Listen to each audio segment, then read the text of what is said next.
Well, hello, everybody, and welcome to this Eureka City Council meeting, January 20th, 2026. It's nice to see you all, and we're glad you're here. We will open this meeting with the land acknowledgement. The land that Eureka rests on is known in the Wiyot language as Jirojiji. Past actions by local, state, and federal governments removed the Wiyot and other indigenous peoples from the land and threatened to destroy their cultural practices. The city of Eureka acknowledged the Wiyot community, their elders both past and present, as well as future generations. This acknowledgement demonstrates the city's commitment to dismantle the ongoing legacies of settler colonialism. And with that, can we get a roll call, please? Councilmember Castellano. Here. Councilmember Moulton. Here. Councilmember Fernandez. Here. Councilmember Bauer. Here. Councilmember Contreras-Deloche is absent, and Mayor Burgell. Here. And will all who care to join me in the Pledge of Allegiance? I pledge allegiance to the flag of the United States of America and to the republic for which it stands, one nation, indivisible, with liberty and justice for all.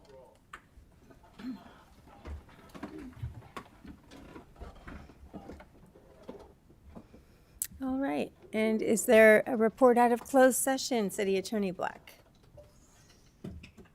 Mayor, no reportable actions were taken in closed session. Thank you. That will move on to our first presentation, the City Tsunami Outreach Program with Chief Stevens.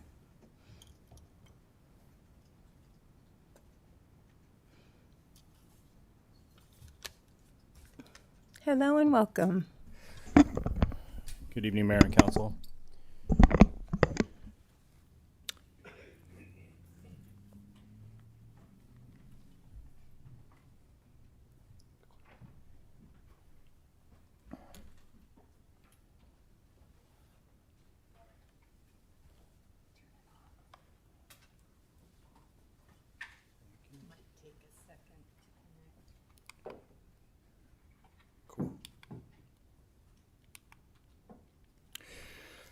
All right, good evening again, Mayor and Council. I'm here tonight to present on the City of Eureka's Tsunami Outreach Program. This will include why we need this program, who makes up the team pushing the mission forward, plus who are our community partners, and what's been accomplished so far, as well as next steps in this process. So why do we need outreach and education on, and educate our communities, educate our residents, and generally educate the overall population of the county on tsunamis?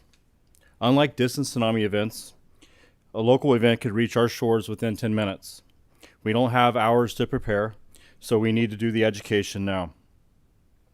This all could be triggered by a major earthquake on the Cascadia subduction zone, and so that is a real threat, and we've been told that it's not a matter of when, it's just a matter of it's going to happen, and it's going to happen sooner than later, following up on some of the recent earthquakes we've had.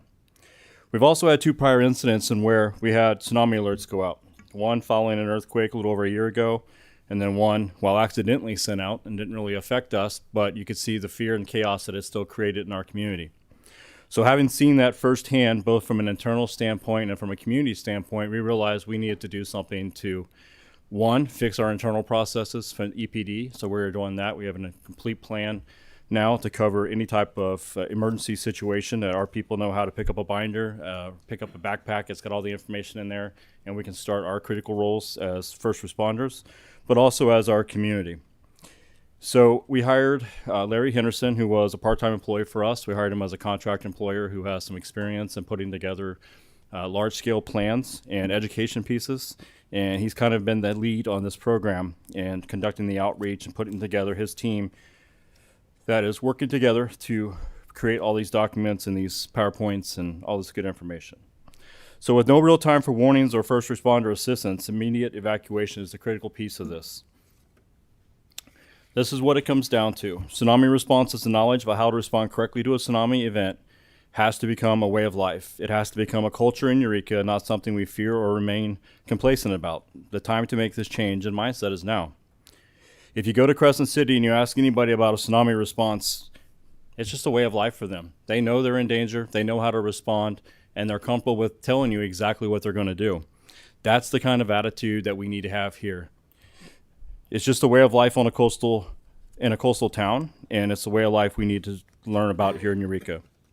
The safety of our residents and businesses depends on their own preparedness. As first responders, there's only so much we can do.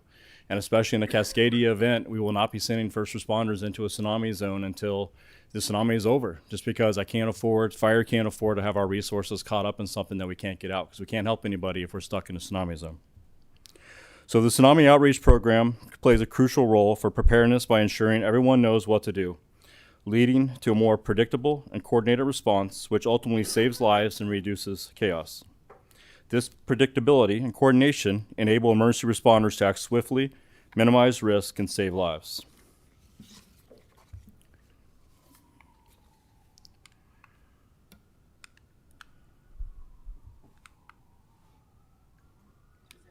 It's changing on the computer, but not on the...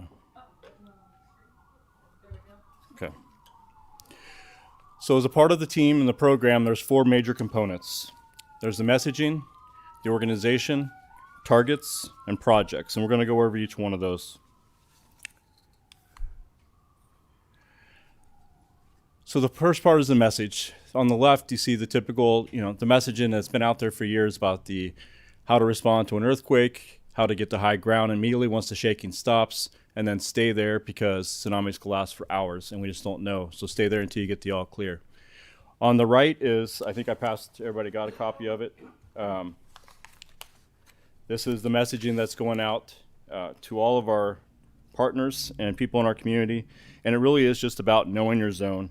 If you're in the zone, know what to do to get out and how to get out. If you're not in the zone, don't do anything. You're fine. Stay there. Take care of your family. Don't go into the zone and think you can help or try to find somebody.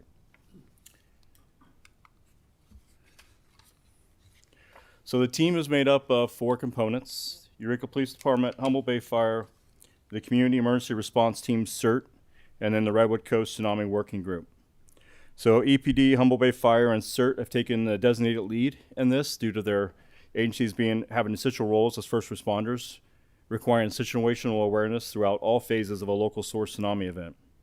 The Redwood Coast Tsunami Working Group is specialized in knowledge of tsunamis and education resources, and they've been a great partner to assist with all the planning and preparation that's gone into this. So from the Eureka Police Department, leading this team is Larry Henderson. Humboldt Bay Fire is Chief Citro. Community Emergency Response Team is Gene Bass. And then from the Redwood Coast Tsunami Working Group is Lyndon Nellis. So let's talk about our partners. We have function-based connectors, and these are connectors that have shared tsunami risk because of what they do. Examples are Eureka Chamber of Commerce, Eureka Main Street, and the Humboldt County Lodging Alliance.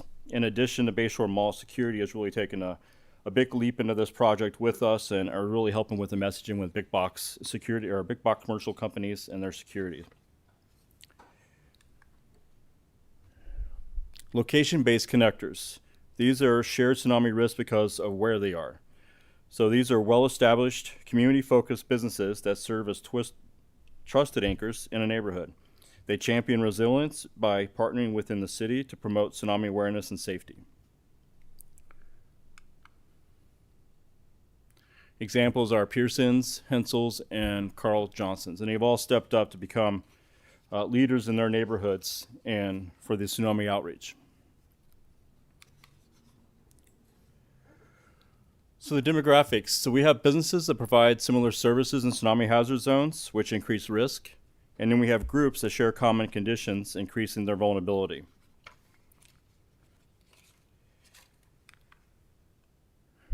So those 3 demographics are major retail. And again, that group, the outreach is being led by the Bayshore Mall and Mike Fogarty. We have our houseless individuals, and that outreach has its own steering committee. It's led by the Community Access Project for Eureka Cape, and also has partners with Betty Chen, Redwood Coast Regional Center, and EPD CSET team. And then we have motels, and that outreach is being run by the Lodging Alliance of Eureka.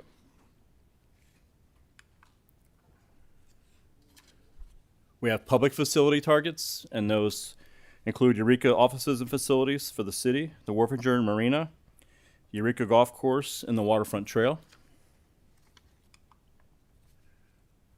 We have public facilities to outreach to. That is the airport, Willie Island, Department of Health and Human Services offices, as well as Six Rivers National Forest. And then we have guardians.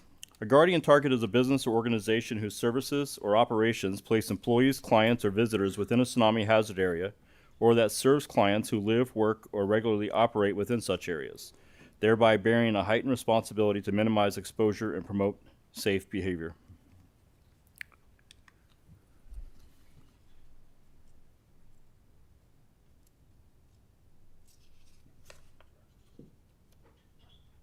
Fingers do not want to work tonight. And this is an example of, I know it's hard to read, I'm going to zoom in on some of it, but as part of this outreach, and I'll show you the numbers in a minute, this letter has been sent to numerous businesses, organizations, and it just talks about who they are as far as the tsunami response team.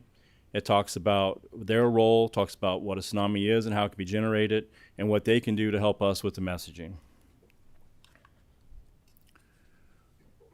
So as part of our Guardian targets, those all fall within the tsunami zones and the types of services they provide, and they all have been reached through that communication with that letter to start sharing it among people they contact, as well as more than 50 churches, 12 social services groups, and 6 media outlets have also been contacted to share the message.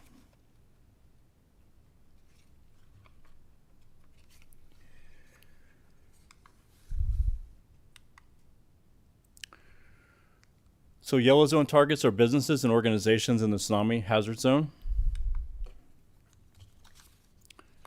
And then inside that hazard zone, we have hazard targets, public risk targets, and outreach targets. These are important for the interests of the city, just because of the risk they all have toward the population, and this is why the outreach to them is so important to us. So our hazard targets are our fuel facility, the Chevron facility, our wastewater treatment plant, Schmidt-Bauer, and Humboldt Waste Management Area. Each of those create a new kind of challenge for us if they're inundated with water or suffer any kind of major damage due to the earthquake, both from a hazmat, environmental damage, but also from Schmidt-Bauer, all the wood, lumber they have, logs. If that stuff begins to be forced through the city through water, then now we have a whole different hazard that's been created that we have to deal with.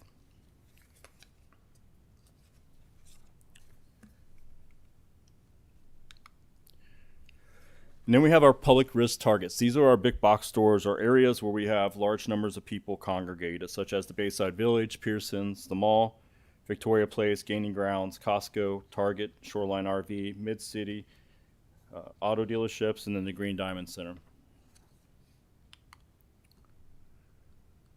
And then we have outreach targets. So this involves a neighborhood-based program where local businesses and residents work together to share information, raise awareness, and prepare for tsunami risk, similar to how a neighborhood watch program promotes safety, but focused on tsunami incidents and readiness. Each neighborhood will be hosted by an operational partner. So the outreach team has broken down our high inundation areas to 6 different districts. So starting from the south, moving forward based on geographical challenges and the proximity to numerous businesses. And just as an example, we'll talk about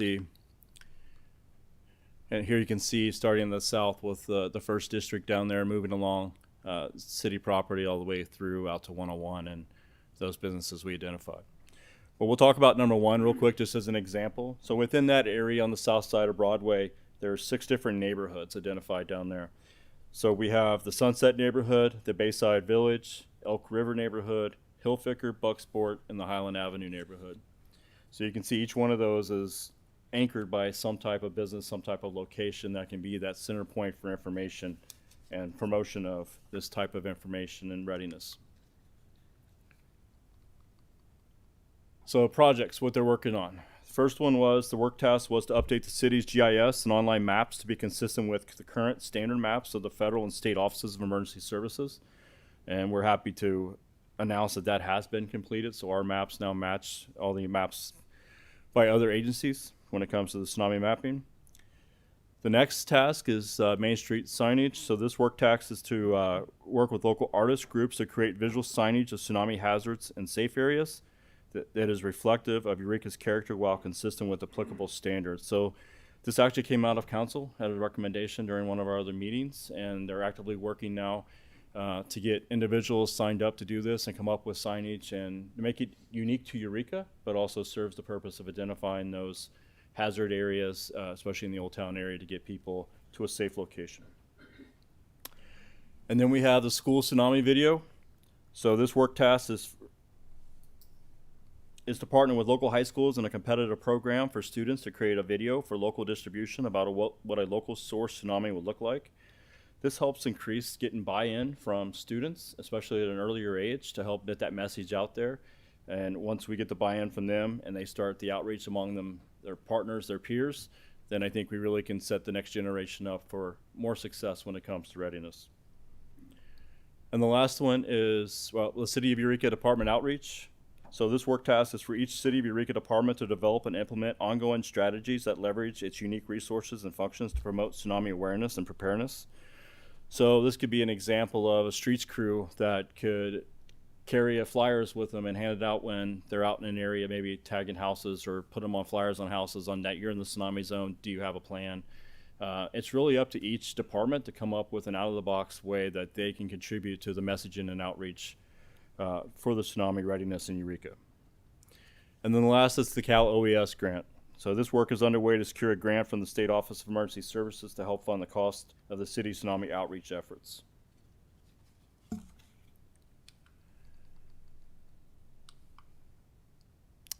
Future projects they're working on is the evacuation plan. This will be in collaboration with the county OES and other local agencies to create plans, and it really is just to cover where to go and how to get there. It's a major undertaking. It's going to take a lot of heavy lifting by a lot of people to get it done, but it's definitely something that is very much needed, especially in Eureka with the ingress and egress points we have and those that evacuate from Samoa over here, making sure that we can get them off the island and to a safe location. And then the other part is the mutual aid job sharing. So in the event of a major Cascadia incident, first responders may not be able to report to their jurisdictions, but may be able to help in other places throughout the county. We'll be working with other agencies to develop strategies for sharing personnel. And we've already talked about this at LECA. You know, if we're isolated here in Eureka and, you know, my commanders can't get in from where they live, or we, you know, officers that work for Fortuna can't get to Fortuna and they live here, or firefighters, the same thing. You know, how can we utilize those resources in our areas of jurisdiction? They use our resources so that we still have people, boots on the ground, that can help with these types of emergencies. And so that's going to be a project that we'll work through the LECA process with and get all the departments to sign on with and come up with a process and a procedure for that to happen until roadways are clear and you can get back to your jurisdiction.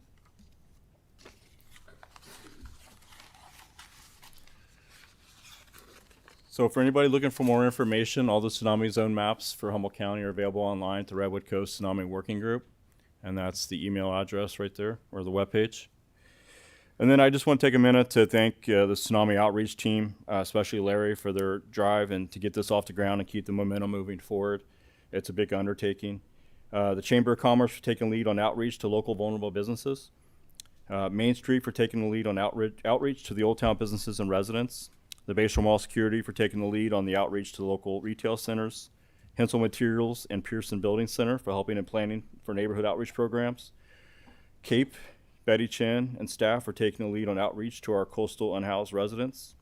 The Ink People for stepping forward to transform tsunami preparedness into a creative community shaping art form. And then the City of Eureka staff, who are always willing to help and have been great contributors to this process so far. And in closing, I'd just like to say it's not a matter of if, it's a matter of when. The ground's going to shake and we will have the big one and we will get wet. And there are knowns and givens that we all need to accept as a way of life. In terms of education, outreach, and preparedness, the time is now. It is vital that the city take the lead in creating this new culture within our city. When we, the city, takes it seriously, we take the lead and we lead by example out front for everyone to see, witness, then our community will follow us and lives will be saved. So I have Larry and Chief Citros here. They're the experts in this. I'd be happy to try to answer any questions, but I may defer a lot of it to them as tonight I'm just kind of the spokesperson and supporting their efforts and what they've been doing. So appreciate your time and happy to answer any questions you have. Great. You did a fine job. Do we have any questions? To see who presents. Councilmember Castellano? Thank you, and I really appreciate all the work on this. I was curious, when you're talking about the need for organizations where people can gather during a potential tsunami or for evacuation. Are you looking for more organizations? As far as where they can gather, Yeah, like you said, like Pearson's is stepping up.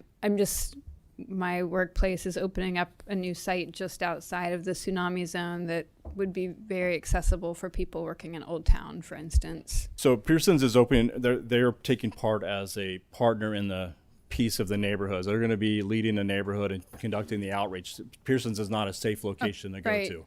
That's what I was wondering. Yeah. So yeah, don't go to Pearson's. But when it comes to the education and outreach piece, Pearson's has stepped up as a business to be the hub of that neighborhood Yeah. and help get all the other neighbors, the businesses in that location ready and their customers ready in the event something Yeah. happens. So they're taking the lead on that. We will never turn down a business that wants to help us with the outreach and the communication piece and sharing that information, because that's where the education comes in. So when you get up and running, if you want flyers, you want how to create a plan, you want us to come do a talk to your employees, then that would be something we'd be happy to do.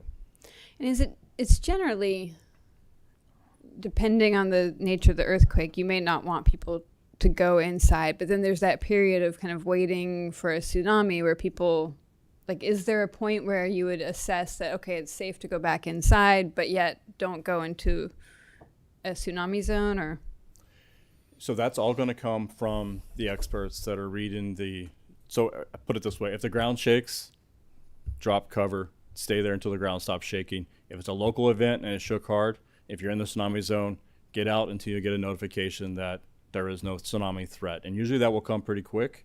yeah, And if there is a tsunami threat and we get the warning, if you're in the tsunami zone, get out and stay there until you get the all clear. There is no reason, no way to go back in, because it could be 10 minutes, it could be an hour, and it may be last 24 hours of waves that could come in that could cause damage or trap you. So, and if you're not in the tsunami zone, take the appropriate measures for the earthquake. Stay at home. Don't go anywhere. Don't drive. Don't leave your house. Just stay there if it's safe to do so. Yeah, please, Larry.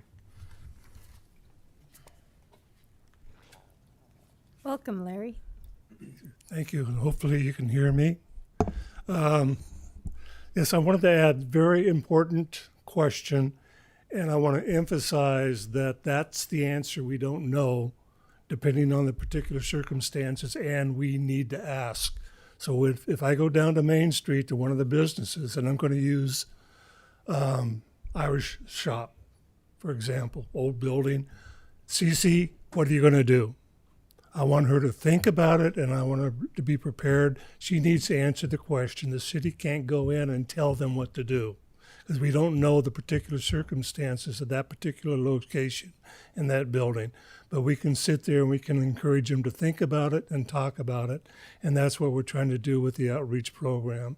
So we will be working, for example, with Main Street to go ahead and start contacting the businesses, and that's kind of the program that we're going to go through in order to what questions do we need to ask and how can we give guidance and assistance to the population out there to actually answer the questions you just asked.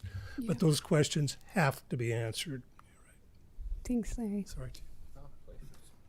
Thank you. Might as well stay up here. Okay. Councilmember Moulton? Thank you.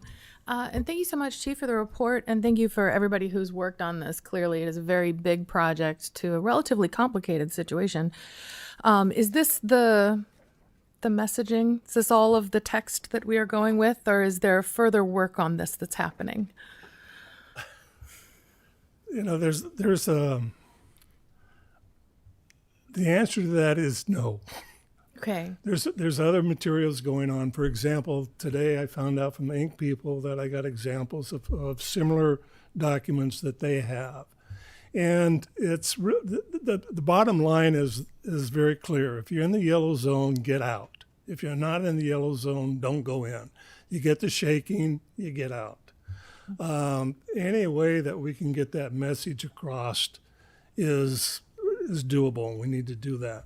This example that we just showed and gave to you was what we prepared because we really don't have a simple message yet to give. So the idea was to come up with one sheet they can place on a business window or just hand out. So while this is the first in the line, I know that there's going to be others that's going to be more creative and probably get the message out simpler. But right now, this is the bus we're going with, yes. I'm glad you said simpler, because I think that is my concern, is that, when it comes to reaching the public at large, a slogan that's more, or a message that's more than 5 words is too much for people to stick when they're in an emergency. You need like stop, drop, and roll, like get down and hang on, like that.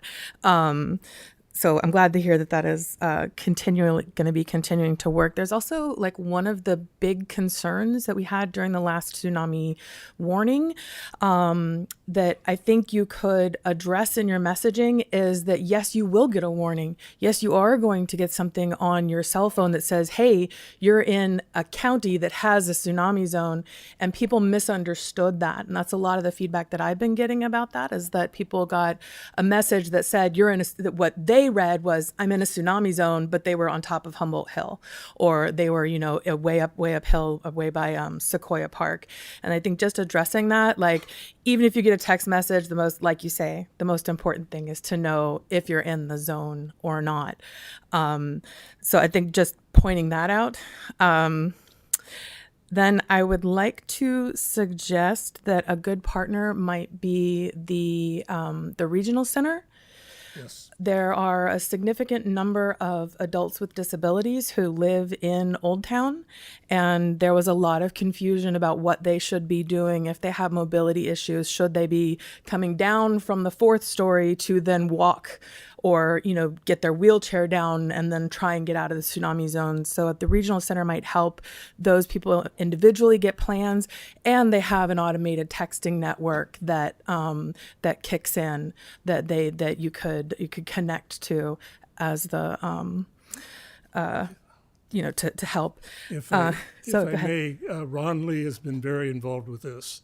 Oh, good. And actually, we should be thanking them because we have met with the group, and he definitely is a partner, very active. So yes, the answer is yes. Great, thank you. Is there a consecutive map of this that goes on? I noticed the ones downstairs, they're broken up into city zones, but when you show the one up here, it's one big map.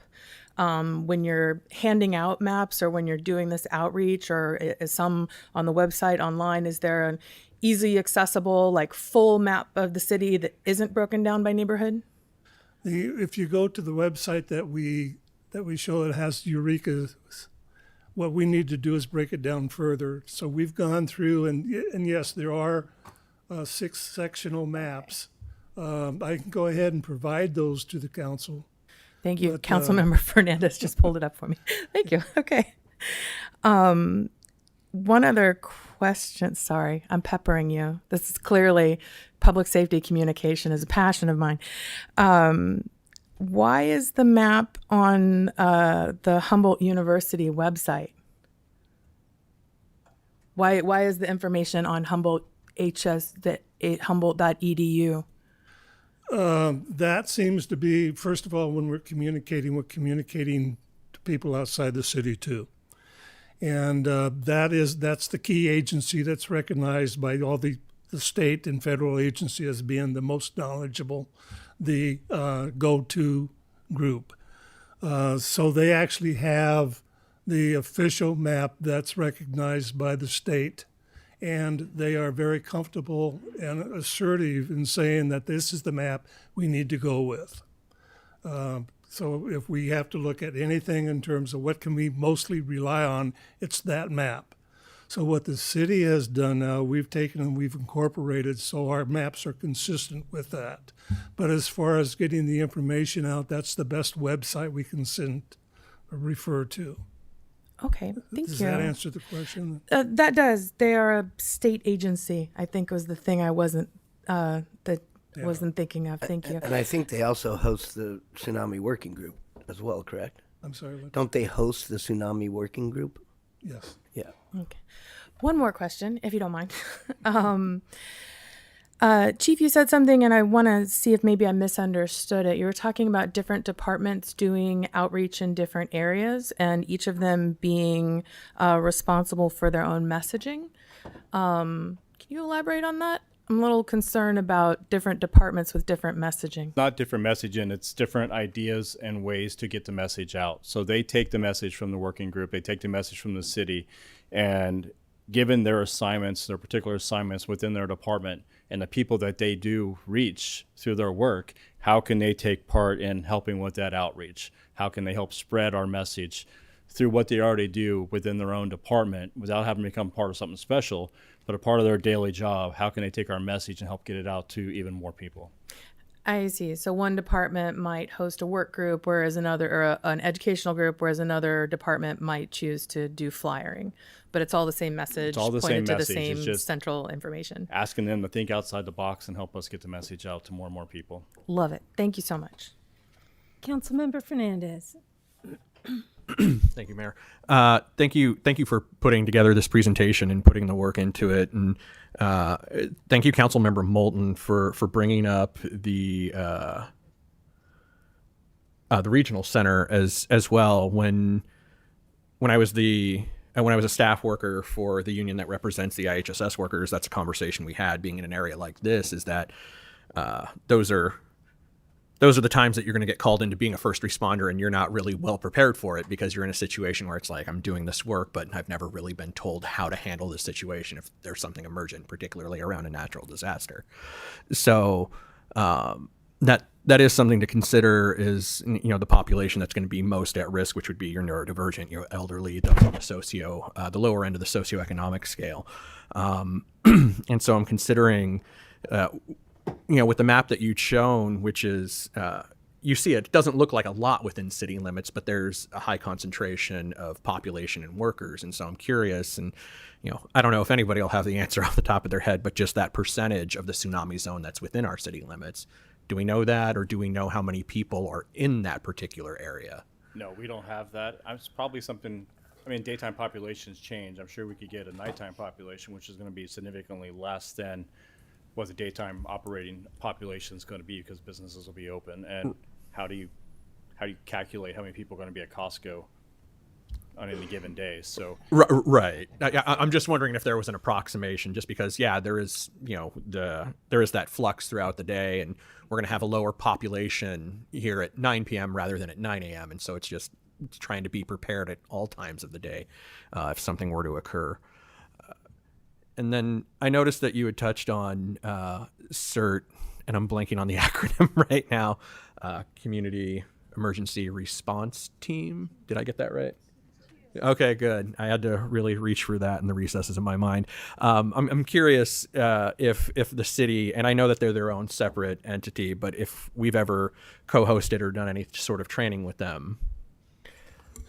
We will be doing more. We've been collaborating.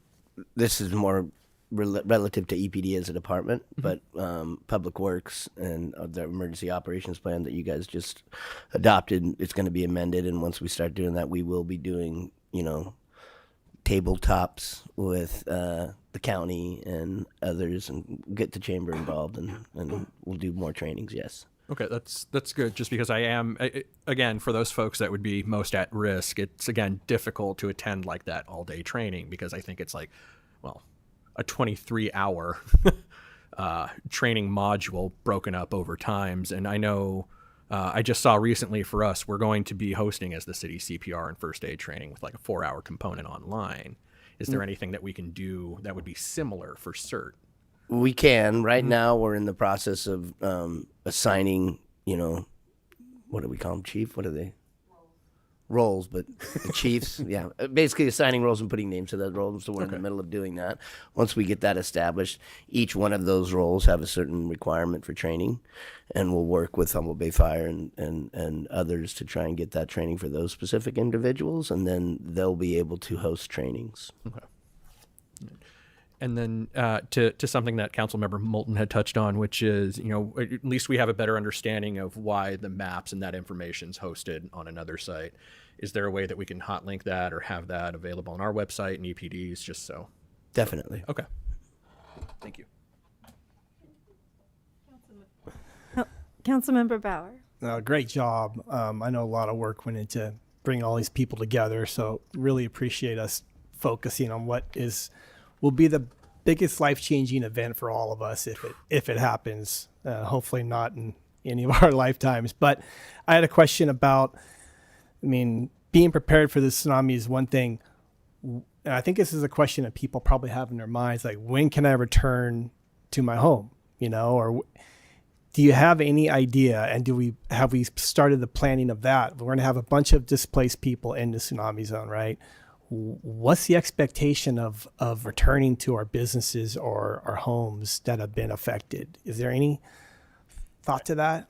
I think the minimum is you have to look at when the all clear is given, and it's given from a source that it can be trusted within. So the county OES, the sheriff's department gives the all clear.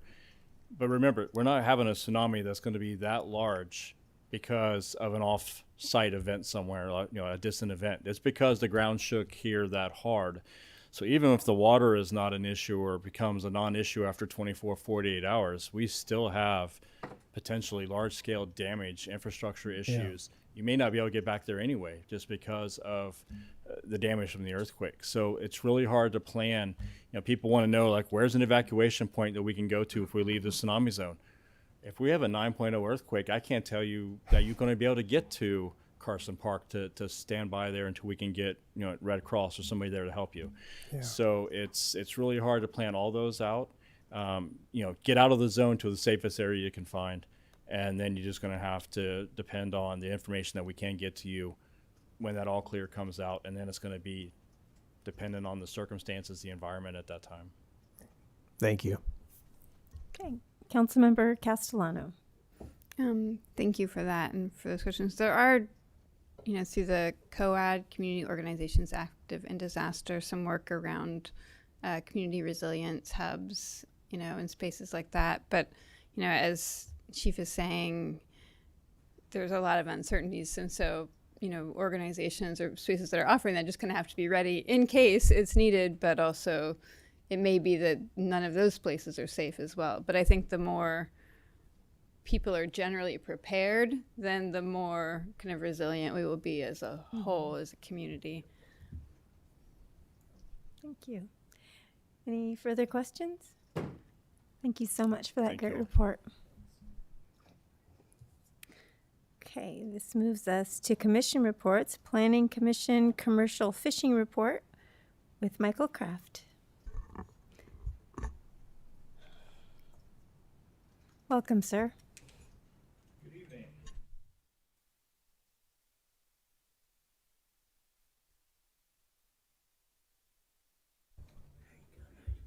All right. I should know that.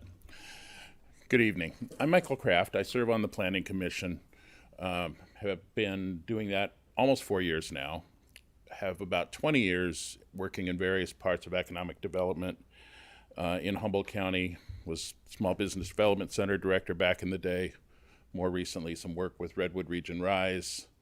And as of January 1st, I became president of Humboldt Made, so Friday Night Market, most prominent in Eureka, other stuff. I'm not here as a fishing expert. I know a little bit about commercial fishing. I'm really here as a planning commissioner who knows a decent amount about the kind of generalist world of economic development. And on the Planning Commission, we've got the local coastal plan on our horizon. And I have been doing a little bit of consulting work with a fishing organization. And I proposed to the Planning Commission that we take a look, form a small committee to think, what can we do to better support commercial fishing out of Eureka? We've got something like 70 boats now, so thinking as an economic development person, 70 small businesses that are trying to do their bit here. And so that's what I have to present to you tonight. No slides, just going to talk. You've received the paper, so I'm just going to highlight a few things. This was coordinated with the Economic Development Commission. I presented to them a couple times, and the Commissioner Calder Johnson from that body served on the small ad hoc group that kind of advised and coached and cajoled. Community Services Director Kristen Kenyon also did that. And then Swan Asbury, Economic Development Manager, both did that, but also was a full participant in all of my interviews. And in fact, City Manager Slattery was a vigorous participant in one of those interviews as well and commented on the draft. So we tried to do this in a way that was practical for city staff, that didn't put stuff out that was ridiculous. And if you talk to fishermen, you can't talk to a commercial fisherman for 5 minutes and they won't talk about regulation, but with minor exceptions, that's beyond our scope here. So setting that aside. The study is journalistic. You know, it's not academic rigor. It's not a $50,000 consultant study. You know, I talked to a dozen people. I wrote up the notes. I analyzed from there and bounced that off of smart people and what I knew from other stuff. So that was pretty much the paper that you have is what I presented to the Planning Commission at the last meeting, and they said it's good enough to forward it along to the council. So now I'll just turn to highlighting some of the key recommendations that come out of that. I will tell you that if you didn't read the interviews, they're kind of fun, and you may find some gems in there that I didn't bring forward as key, so you may emphasize different things if you dive in.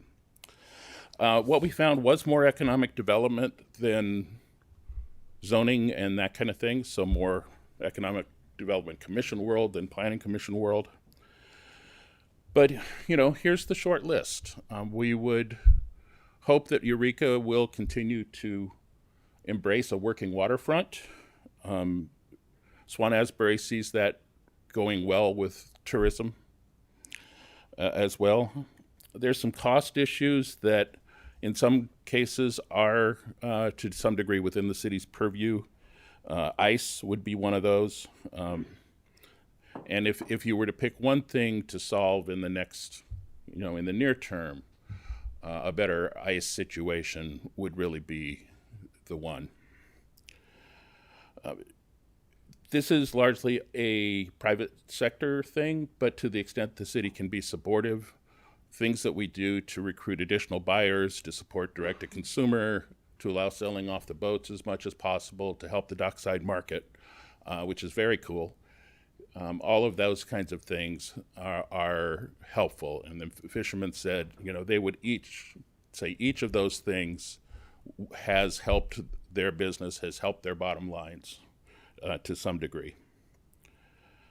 I think Manager Slattery has a good beat on dredging and operates within limitations. Commercial fishermen would say that somewhat more jet dredging would be good. And, you know, I know the city staff is on that.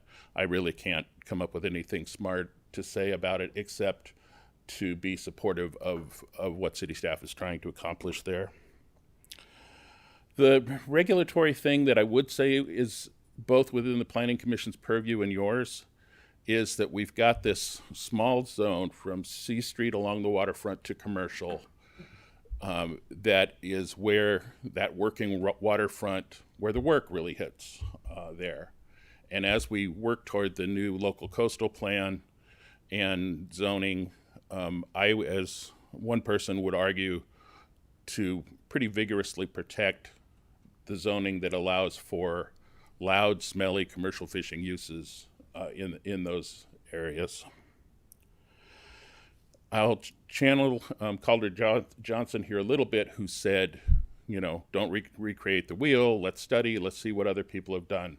Newport, Oregon, and Bellingham, Washington are two places that came up a number of times that if we wanted to study other places, what I hear, again, no expertise, but what I've been told is that those would be good places to learn from. I will leave you with this to say, you know, I know you're doing more of the visioning tonight. If you would keep that working waterfront and the people who make it a working waterfront in mind as you do those things, allow some bandwidth of city staff to help out with some of these other things. I'm pleased to say that Swan Asbury did run with a couple of things that came up. She was generally silent in the interviews. She'd ask a question, maybe, and then at the end she would say, so my takeaway is this, and it would be a bright idea, something that we could affirmatively do as a city to help.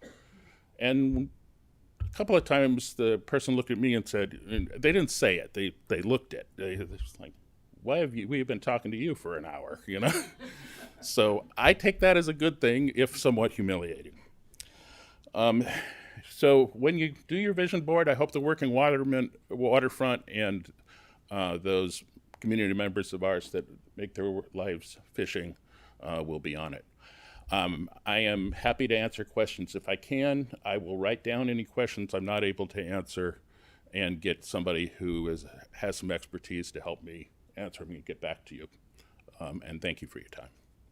Thank you. Do we have any questions for Mr. Kraft? Councilmember Bauer? No, thank you. It's a really interesting report. Is the cold storage option, is it just violently expensive? I mean, why can't we? We've talked about it for years, you know? I mean, what's really the holdup other than it must just cost a fortune? Here's how I would just say it very briefly. If you can grant fund the whole thing so it doesn't cost you a dime, you still will have a challenge on the operating revenue. You have to do some very good business planning, have good protocols. But those cities that I mentioned do it, make it work. And there is some sense that, you know, it's not just fishing and seafood that needs cold storage. It's value-added businesses like I interact with at Humboldt Made, it's farmers.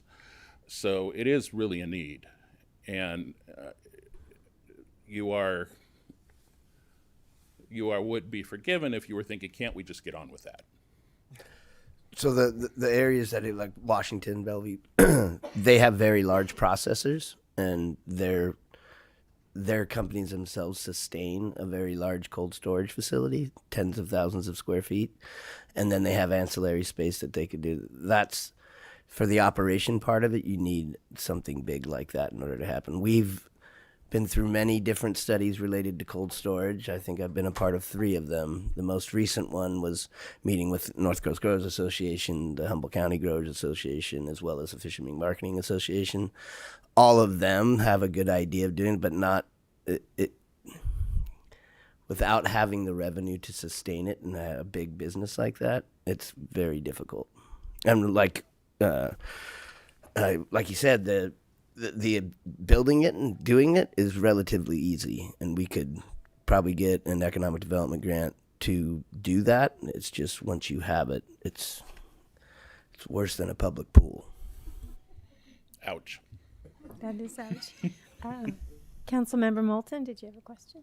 Councilmember Bauer actually asked my question, but it's too bad we can't, that they just disassembled the country's largest refrigerator just north of here. Right. Thank you for that fun fact.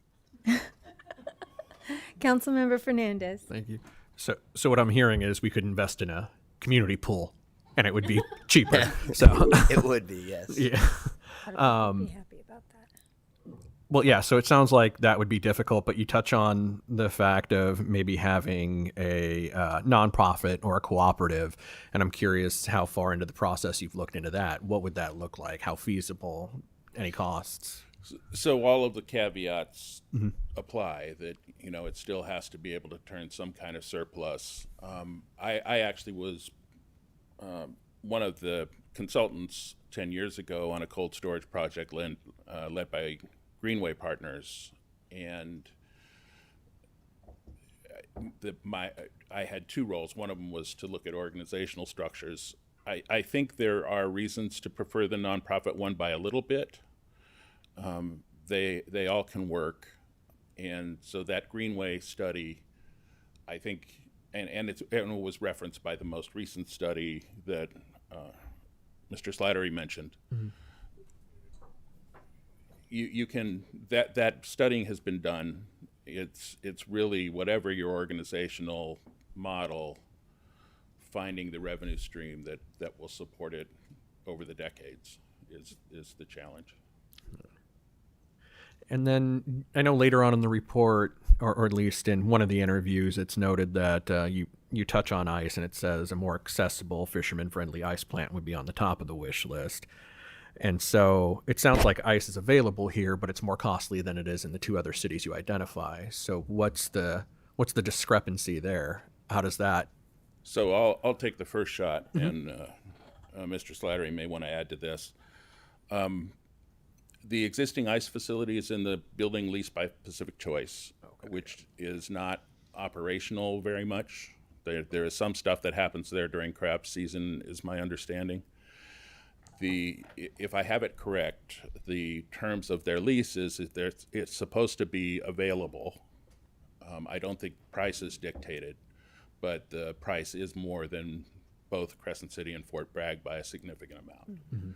But I think even less supportive of the industry is, it's kind of short, like almost banker's hours. When you're fishing, you want to get it like dark 100 in the morning or the night before and be able to go. And so to be told you can come over between 10 and 2 and we'll send the guy down is very, very tough. And that is a problem. So after Pack Choice limited their operations significantly, that's when the price went up. They do, I think it's $400 a ton or something ridiculous like that, and it's more than double Brookings or down south of here. But the lease that we do have dictates that they have to be on call, very similar to our public hoist, that at any time anybody wants to get ice, they're supposed to be there. The problem that we have is that we have spoken to the Marketing Association multiple times about this. I've talked to other buyers trying to get people up here.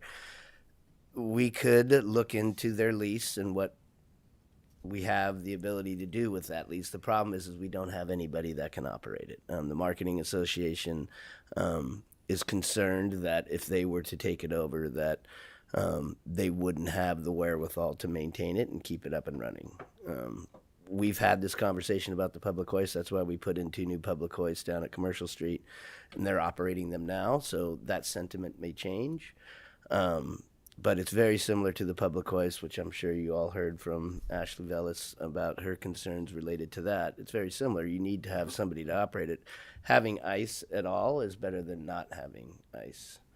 And so it's a matter of figuring out, we can have that conversation, but if we don't have anything to fall back on, there's not much we can do. I'm curious then, because if it does sound like they're supposed to be available on demand and they're not. And is that part of their lease? Yes. And so they're not abiding by their lease. Correct. And so what's our avenue of pursuit in this So one? Or holding if them we play this accountable? out, I would say that it likely gets litigious, and I don't want to talk about whether it does, but we don't have anybody to operate it. Okay. And then you had touched on a portion, and I think this is my last question, about the hoist. And so something else in the same portion of the report, a success would be the recruitment of the buyer Fathom Seafood. And they go on to offer or talk about the different prices. So having additional buyers, what are we looking at then in pursuit of finding additional buyers for what's caught? I don't have a good answer for that. Okay. We have space available, and we could get people into that space. We've talked to Loose America. Loose America is also a very highly sought after buyer that would love to come up here.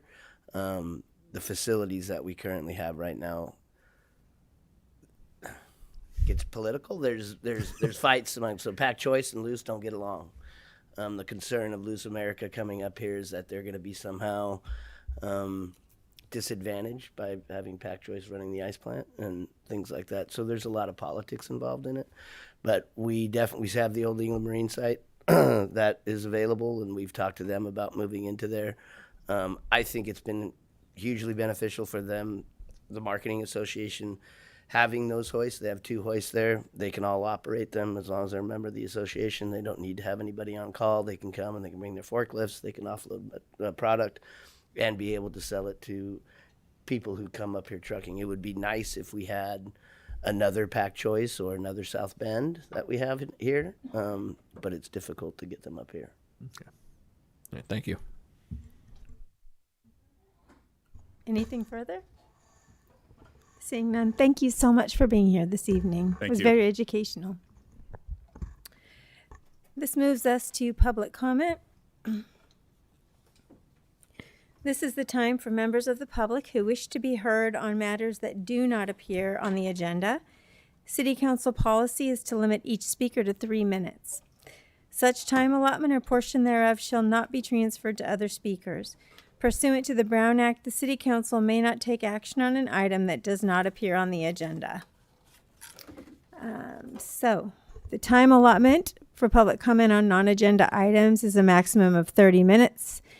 That shall be allotted to receiving public comments in the initial period. If necessary, an additional period shall be allotted to public comments after city manager reports, but only if the first 30 minutes of public comment period was not sufficient to allow all those who wish to speak to do so. Do we have anyone here for public comment? Come on up. Come on up. Welcome. Nice to see you. You too.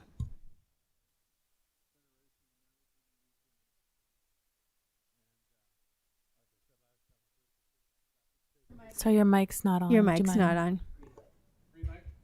The base of the mic. There you go. Right here, green light. Thank There you. you are.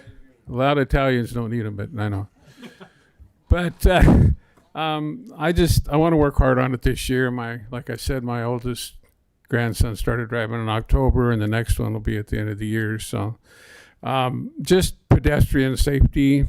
I was at the orthopedics last week with my wife on a new hip post-op, and 2 people came in. Both were hit by cars. One was 2/3 across the intersection and got hit.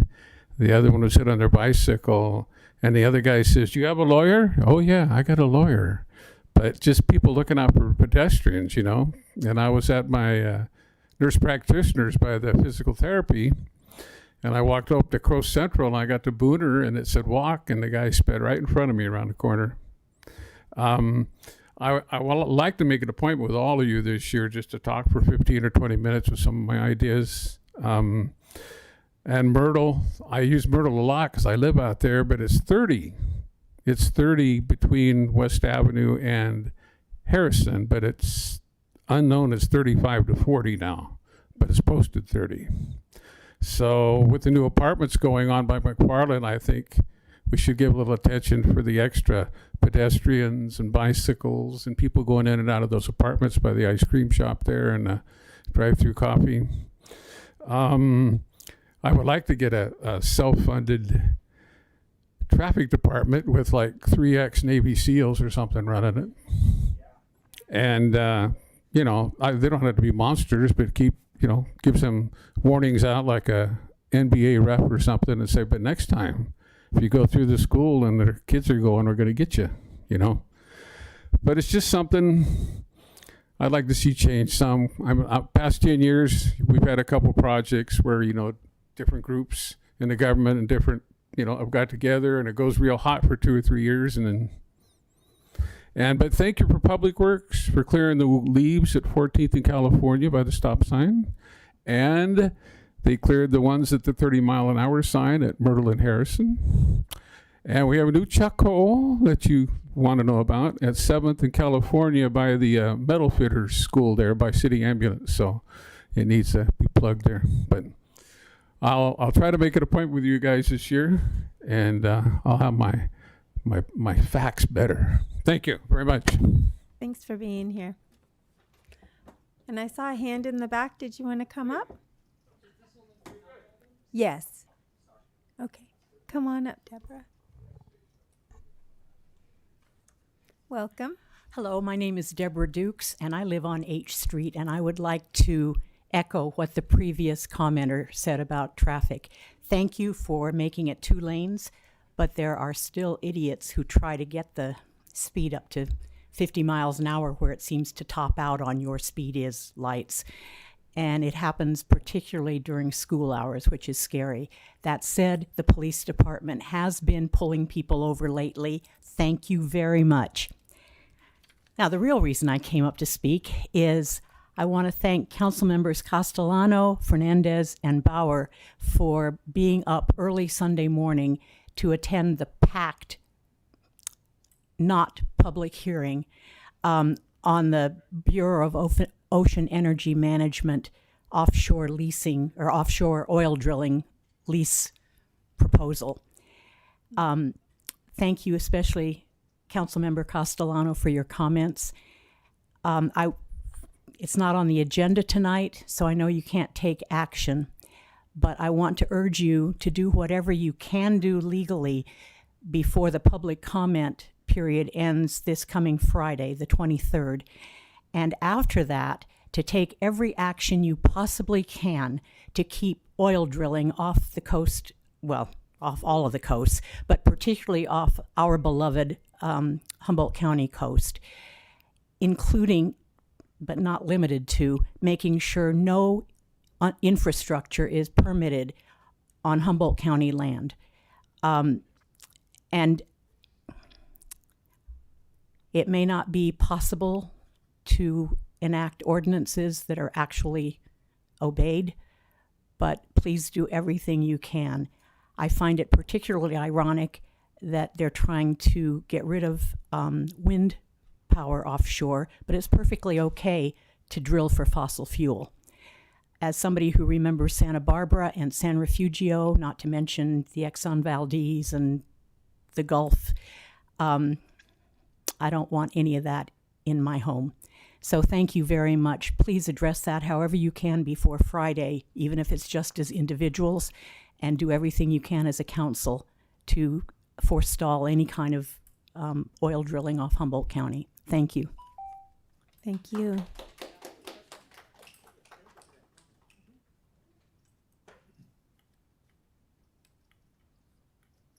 Hello. Hi, my name is Phyllis Coy, and first of all, I have to agree about the pedestrian thing. I'm almost got hit myself twice by drivers. I don't know what their minds are, but they weren't behind the wheel. Anyway, but I wanted to thank the city council if you had anything to do at all with the free bus rides at Christmas to see all the lights. I took a legally blind lady along with that wanted to go, and we enjoyed them immensely. And I certainly hope they have more than maybe 3 buses next year, or maybe they can run 2 in each hour, so there's a lot more people that can enjoy the event. Thank you very much. Thank you. And that was Councilmember Castellano, who was very involved in making that happen. So, yes, we are so grateful and thankful for her. Teamwork, and really city staff, Humboldt Transit Authority staff did so much work on that. Is there anybody else that would like to speak at public comment? Come on up. And this is for non-agenda items. Yeah. Welcome. It's on. Hi, thank you for having me. I'd like to piggyback on the previous commenters about pedestrian safety in Eureka. I commute on my way to H, and I've seen people gotten pulled over. I've gotten pulled over myself. And I think the effort has been great to get pedestrian safety up here in the city. But the gentleman who spoke first, who lives on Myrtle, I also live on Myrtle with my partner. And, due to how you say city limits or whatever, there's not really a whole lot of law enforcement presence on Myrtle Avenue, and people rip up and down that street coming out of Health Sport over in that area. For New Year's, there were multiple checkpoints, but there wasn't any checkpoint back there, and people were spinning Brodies and racing all up and down that damn road. Like on a weekly basis. It's insane. It's not safe to walk out there. I think that jurisdiction is sheriffs, not EPD, so maybe they can pick up some slack. I've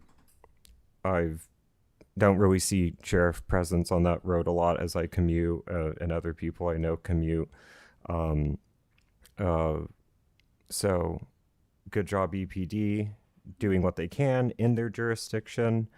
Maybe we could get a little more effort like that, or some other stuff on Myrtle to kind of get people to incentivize to slow down and stop yield for pedestrians, and not peeling out in their race cars like it's a drag strip. Like, come on, we have Samoa. Maybe it's a little expensive, but use the drag strip, not the road. And that comes from someone who personally drives a car with a 12-cylinder. I know, I get it. You know, petrol heads be petrol heads, but maybe not in Myrtle, okay? Or like public roads in general. I also like to commemorate the woman who spoke before me about urging, future agenda items to oppose offshore drilling. Let's keep our coastal waters as clean as possible and invest in renewable energies and not fossil fuels. And then I also had some personal comments about that was an agenda item, so I'll just keep that to myself for now. Thank you. Thank you. So do we have anyone else in chambers who would like to comment come on up?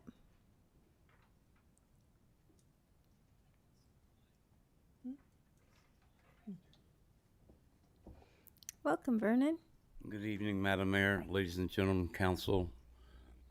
My name is Vernon Price. I live at 217 Diaz and David Street here in Eureka, and we're having problems with 301 2nd Street, which is a new bar that's moved into the old Jim Dunn building, Jim Dunn bar. It's the new Song Siren. I had the privilege to have to call the Eureka Police Department this past Saturday night at 11 o'clock about a noise complaint. And I live on the alley side of 217 D Street on the 3rd floor with my windows closed, and it woke me up, and along with other people that live in the apartment complex. I also addressed the owner of the club. He said he was going to play music as loud as he wanted to until 12 midnight. He had a special permit to do so. He did not render a permit. The ordinance that I was able to find is a 10 p.m. noise ordinance. That's exactly what the law enforcement officers gave them. Thank goodness it was right close to 12 o'clock. He did close it down. But this is an every weekend thing.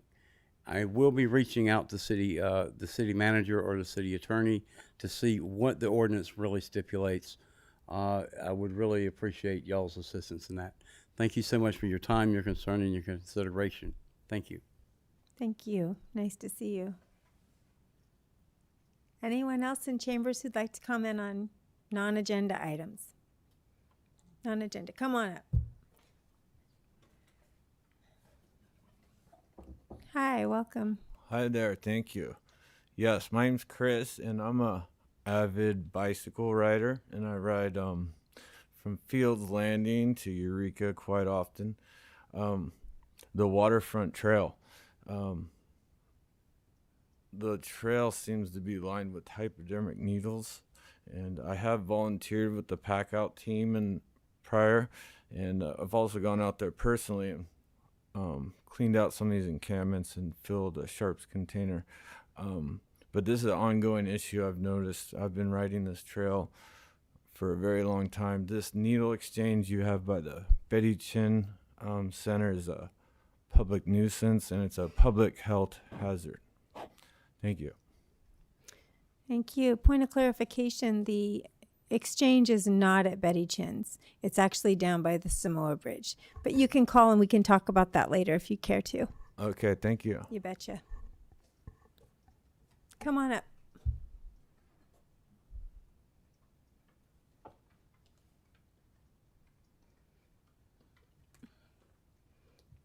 Hi there. Hello. Just to clarify, I realize this is for non-agenda items. Yes. I'm Miss Cooper. I'm a trans mom, and I urge you to look into issues within the Eureka City School District, especially those related to negligence, discrimination, and rights violations, as well as retaliatory behavior to those who dare to speak up about such issues, with the strictest scrutiny and expectations warranted by California law and the results of their 2013 class action lawsuit with the ACLU. Then please give strong considerations to actions such as leveraging your part in resources like the ECSD's SRO budget to help bring about greater legal and ethical compliance and support for our students. I will be following up with more information in future dates. Thank you.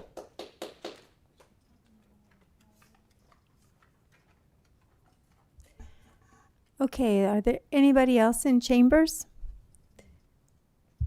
Seeing no one, we'll bring it over to Zoom. Is there anyone in Zoom?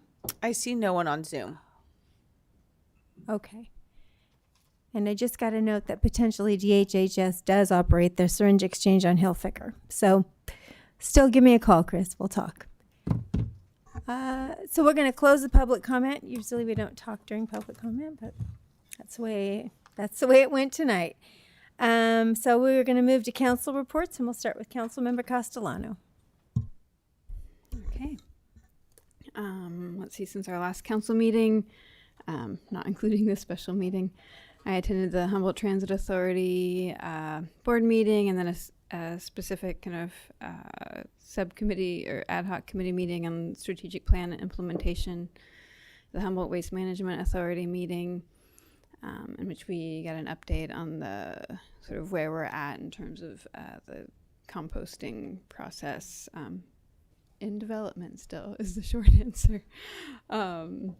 Let's see, continuing to work with nonprofits who are really picking up the slack with federal funding cuts.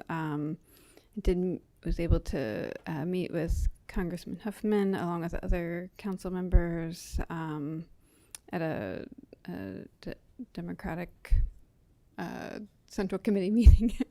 I attended the offshore lease, oil lease town hall, and just to say, Councilmember Moulton was also there and had made some really great comments at the end. And so, we don't all get to see it all the time, and it's totally fine. I made lasagna at free meal and served 200 meals of lasagna, and doing some placemaking work. And then this week I'll be traveling to Sacramento. I'm the chair of the Cal City's Housing, Community, and Economic Development Policy Committee. And I really want to thank Director Kenyon from Eureka and Director Loya from Arcata, who are going to be part of a panel presenting on the 7th cycle of the regional housing needs allocation process, because we're really one of the first counties to going through it. And so it's a really cool opportunity for them to share what they're working with other cities in the state, as well as also share some of our successes in terms of implementing housing. So I just feel really thankful and excited that they're going to be there speaking to the things that we're experiencing right now. Thank you. Councilmember Moulton. Thank you, Mayor. I have no travel to report, but I'll work backwards. This morning I went to Mornings on Main Street, meeting with a little lightly attended that one, but every once in a while we have coffee with businesses involved in Eureka Main Street. I went to the Offshore Drilling Public Comment Period Forum. If you have opinions about offshore drilling off the California coast, I recommend you go to HumboldtWaterkeeper.org. They have a link, and I only mention their website because it's easy to remember, and they have a link to the public comment. So however you feel about it, that is a good place to find the link where you can make your own public comment. The whole conversation brought me back to my heartbreak as a native of the coast of the Gulf of Mexico when the Deepwater Horizon pumped oil into the Gulf for 87 days in a row. That's my feelings about it. I attended the Humboldt Bay Fire JPA meeting, the council special meeting, obviously on the 12th. I attended the design review meeting, watching how that commission is operating via Zoom, paying attention to that one. And then I attended the Democratic Central Committee meeting with Congressman Huffman. Thank you. That's all. Thanks. Thank you. Councilmember Fernandez. Likewise as my colleagues, I attended a small town hall with Congressman Huffman and the Humboldt County Democratic Central Committee. There were other local leaders and organizations involved with that. Then earlier in that day as well, participated in the Get ICE Out protest that was over in front of our county courthouse here in Eureka. Well attended, well behaved, good trouble, I guess you could call it. Let's see. Again, as there was just a lot going on this weekend that we all seemed to run into each other at, because I too was at that forum that I had seen Councilmember Moulton at as well. But that one was for opposing the offshore leasing and drilling of oil along our coast. Then yesterday was the NAACP Martin Luther King Jr. Celebration, Lift Every Voice and Sing, and I think I saw you there as well, Madam Mayor. Again, good festivities, just good for the soul otherwise, but a lot of conversation. And there's still a general apprehension about what's going on in our country at this time. Coincidentally, the next piece I have on here is there is a de-escalation training tomorrow at the Wharfinger being hosted. I forget who the officer is from EPD hosting that one. Oh, yeah, thank you. Yeah, Sergeant Ross and Jacob Rosen. And so, and then that's what I have. But coincidentally, yesterday as well, I was talking with one of our residents here in the city about some issues that they've had with being a pedestrian or a cyclist in our community. And so I'm not sure what the solution is there, extensively, because I know that we've been doing more through EPD in our enforcement. It was up 233% along those lines for stops. And then, it's a modicum 3% that we've seen a reduction in traffic collisions. It's still an improvement from where we were a year ago, but we've got to do what we can to do right by ourselves. And I remember at a time that there was slow the F down along the corridor. So I don't know what happened to that organization, but maybe that's a conversation we need to have in our neighborhoods, is what can we do to make this better for ourselves. So thank you. Thank you. Councilmember Castellano, did you have one thing to, or something Sure, I just to want add? to add one thing because it keeps coming up. Just that the Coalition for Responsible Transportation Priorities just opened a petition today for making 4th and 5th Streets safer. So just check out their website. They're doing some work around that. Thank you. Councilmember Bauer. Thank you, Mayor. I'll start with, I apologize, I missed it. So city staff did a Cooper Gulch or Cooper Park tour of all the great things going on out there, the restoration work. We're installing new bridges. The trail has been improved. If you haven't had a chance to go to Cooper Gulch, go do it. That park is transforming, and it's been really staff doing a great job to make it happen. And I think 75 people or something came. So thank you, community, for your interest in our one of our local parks. I also attended the JPA meeting and learned that we're fully staffed right now, which is awesome. I want to thank, there's a few of them here in the room, and just thank them for all they did with the fire in Arcata, the mutual aid we provide each other. We're a good community, and it was an unfortunate thing, but thank you to Humboldt Bay Fire for helping out there. I also attended the SHOTS Energy Lab. I forget the exact name. SHOTS did a thing on offshore wind. And as you all know, it's pretty much a DOA right now because of the federal government. But trying to get people educated on offshore wind and, the impacts. And it was really interesting. There's still a lot of people that we have a long ways to go. Someday we're gonna build these turbines out there, and for the community to really understand, what we're getting into. There's still a lot of people that have a hard time wanting it to go forward. So I hope we can continue to educate and hopefully someday we can get that renewable energy in place. I attended a Keep Eureka Beautiful meeting. There will be street trees coming soon in a bunch of locations. I forget the exact date, but not within the next couple of weeks. So I'll report back next time. I did meet with Congressman Huffman also when he was in town, and he's a great guy, and he really cares about our community. And he's all the districts have changed, so it'll be an interesting election year. But he's really worked hard for our community. I also attended the offshore, I'll call it the oil drilling meet. And again, amazing turnout. 200-300 people. I mean, we packed the place. The community's against it. And we're going to do our best to make sure that it doesn't happen here. Also met with a reporter from Sports Illustrated who is writing hopefully a nice story about our community and the great fishing opportunities. He's a sports writer, so that was really, really fun to hang out with him and tell him how great our community is. And I will be attending the Environmental Quality Committee meeting for Cal Cities on Friday, so where I'm vice chair of that committee now. So look forward to that. Thank you. Thank you. Always so much great stuff happening. Thank you, guys. So I have a few things that I did in the last couple of weeks. Went to the HCOG meeting. We discussed there the climate action plan. It's finally moving forward. Looking at where that will be housed, who will be running that. There was a lot of discussion about crisis versus change. And that, again, will be decided as we move forward. We elected officers. I'm now currently the vice chair. And then a couple of other things. Indianola out off the 101. Their hope is to be completed before the end of the summer. So be looking for that. That's pretty exciting. It's been a long time coming. And if you haven't been over it, it's pretty, I'm sure you have if you've been to Arcata, but one of the neat things is that, as you're going over it, if you look over at the bay, you get a whole different view. It's just gorgeous. It's beautiful. Well, yes, you do need to keep your eyes on the road. So be a passenger and look over, but I just have to tell you, it's fabulous. It's really, it really showcases the beauty where we live.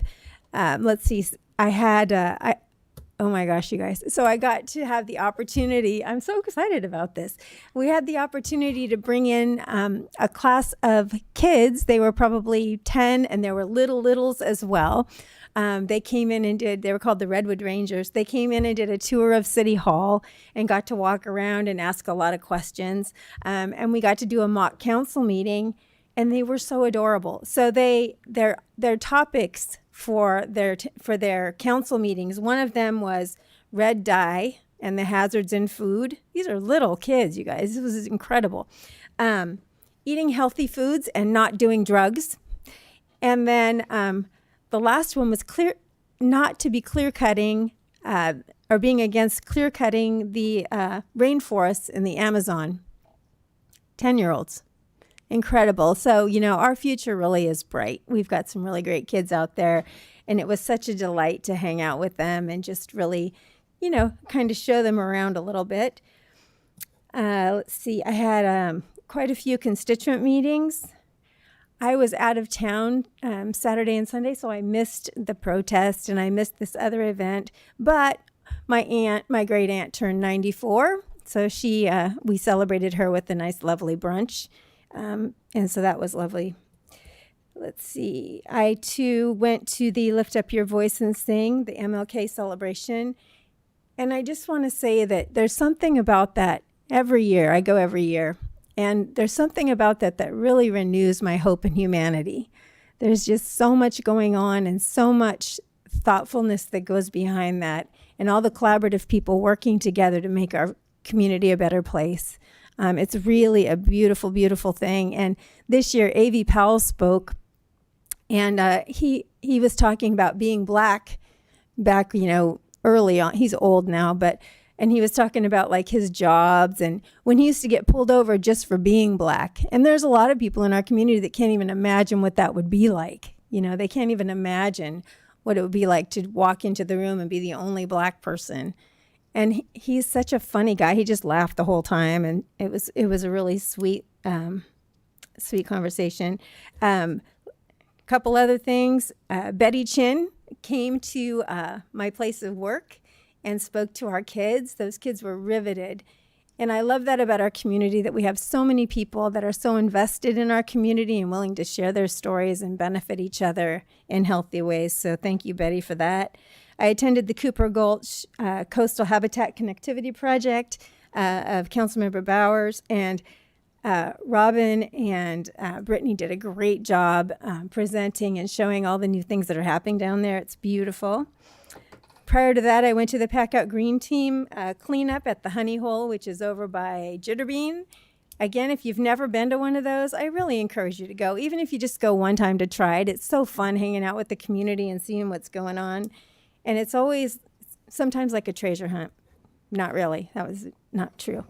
And then lastly, two more things. Lastly, we're going to be having our town hall for Mental Health Month in May. We are starting the planning on that, which is going to be super exciting. We'll be kicking that off. And then lastly, I'm going to give a phone number. So one of the things that was mentioned yesterday at the Martin Luther King celebration was this idea of, reporting when you notice ice, when you see ice, and not reporting it on social media because that scares people and it may or may not be true. So the phone number to call, there's a team that's actually working on that, is 707-200-8091. And I just really want to thank Centro de Pueblo for being the advocates and moving people forward into safety and really promoting this idea that we are a community and we can stick together and work through this. So that was a lot. Thank you for listening, and we will move on now to our public hearing with Director Millar.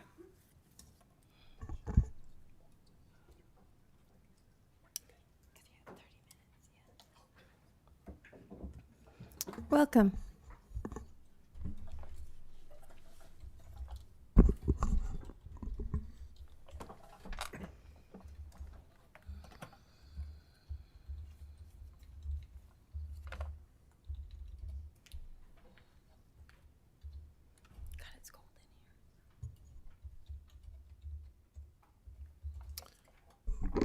Good evening.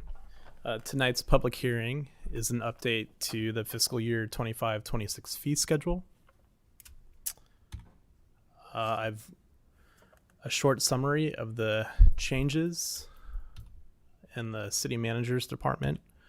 We've added a new fee for de-escalation training.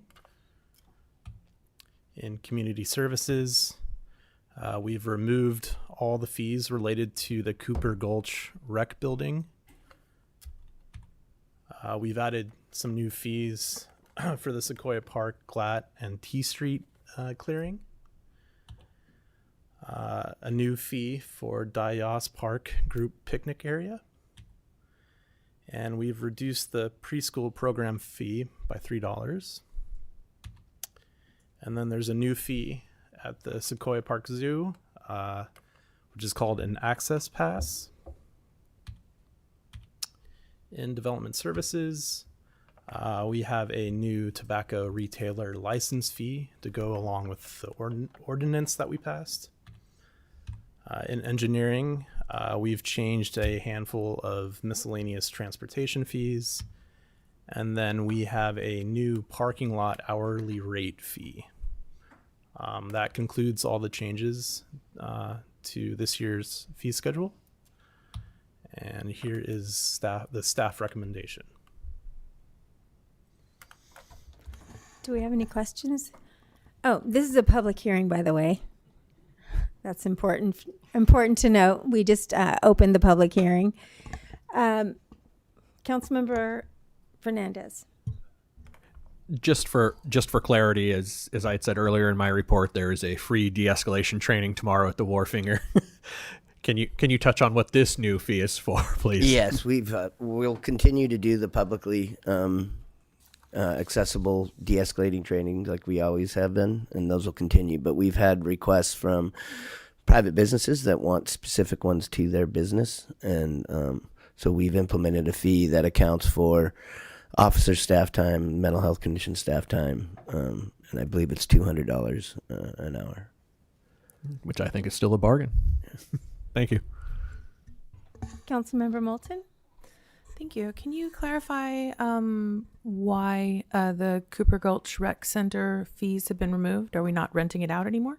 So the intent, we don't know this for sure yet, but the intent is when we're remodeling City Hall, which hopefully will happen by next year or before June of 2027, that's when these fees will go to. We need a new location for told council meetings, and that was one of the options that we've been thinking of to have council meetings at. It's not set in stone yet. I can't tell if you're joking or not. Not joking. Okie dokie. Am I joking, Bill? No. Any further questions? Councilmember And Castellano? we also have not been renting it out either. Thank you. Councilmember Castellano?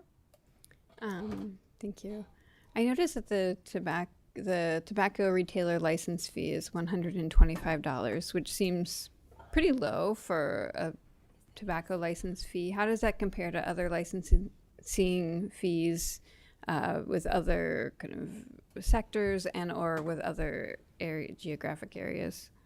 So I haven't checked, and Director Kenyon may be able to compare it to what the county does, but we do it basically, we can't make money. It's just based on the time that it takes in order to administer the fee. So it's basically code enforcement staff time for processing applications.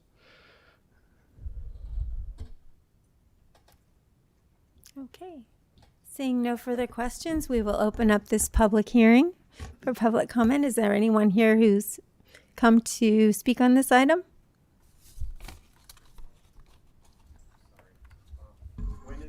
So you can come on up.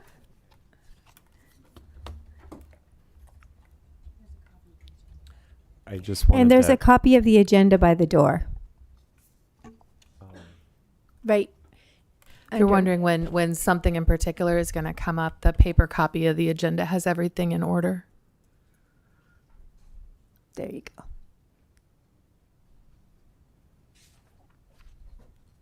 I just wanted to ask when this de-escalation training, the free one, is at the Wharfinger. What time is that? Chief, you know Do what you time the de-escalation training is? At 10? It's at 8 a.m. Oh, 8 a.m. 8 a.m. to noon, I believe.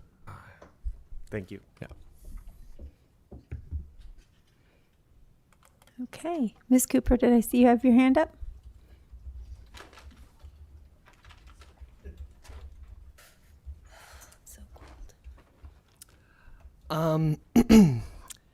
Yes, this is an odd thing for me to ask for and encourage. It certainly doesn't follow my typical lane of logic, but I'm just trying to look at things objectively as a whole picture.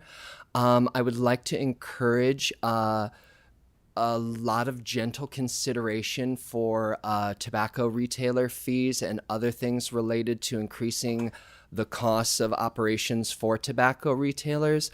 The only reason I have such concern is because there are public school resources that are about exclusively funded by tobacco tax that are crashing through the floor right now because of how aggressively high that tax has ridden and how much that has has aggressively disincentivized the purchase of tobacco, which, while it has many benefits, is an extreme hazard until we have other means of funding those school resources and needs for our children. So I would encourage that we take a very cautious look at that subject and maybe how to do some local empowerment of replacing those funds if those taxes are going to continue being so high and other tobacco retailer costs are going to continue being passed on to consumers. Thank you so much. Thank you. All right, if there's no one else in chambers that wants to comment on this item, do you see anybody on Zoom? I see no one on Zoom. Seeing no one, we will close this public hearing and bring it back to council for a motion and a vote, or a motion and a second discussion. Councilmember Moulton. I can move staff. I move staff recommendation. I don't need to read this one, right? Okay. Second. We have a motion and a second. Any further conversation? Seeing none, please vote. 4 yes votes, Councilmember Contreras Deloche absent, motion carries. Thank you. This moves us to our consent calendar. There will be an amendment happening, but let me read through the note about consent calendar, and then we'll move to that. All matters listed under this category are considered to be routine by the City Council and will be enacted by one motion. Pursuant to City Council Resolution 2011-22, if a member of the public would like an item on the consent calendar pulled and discussed separately, the request shall be made to council member prior to the meeting.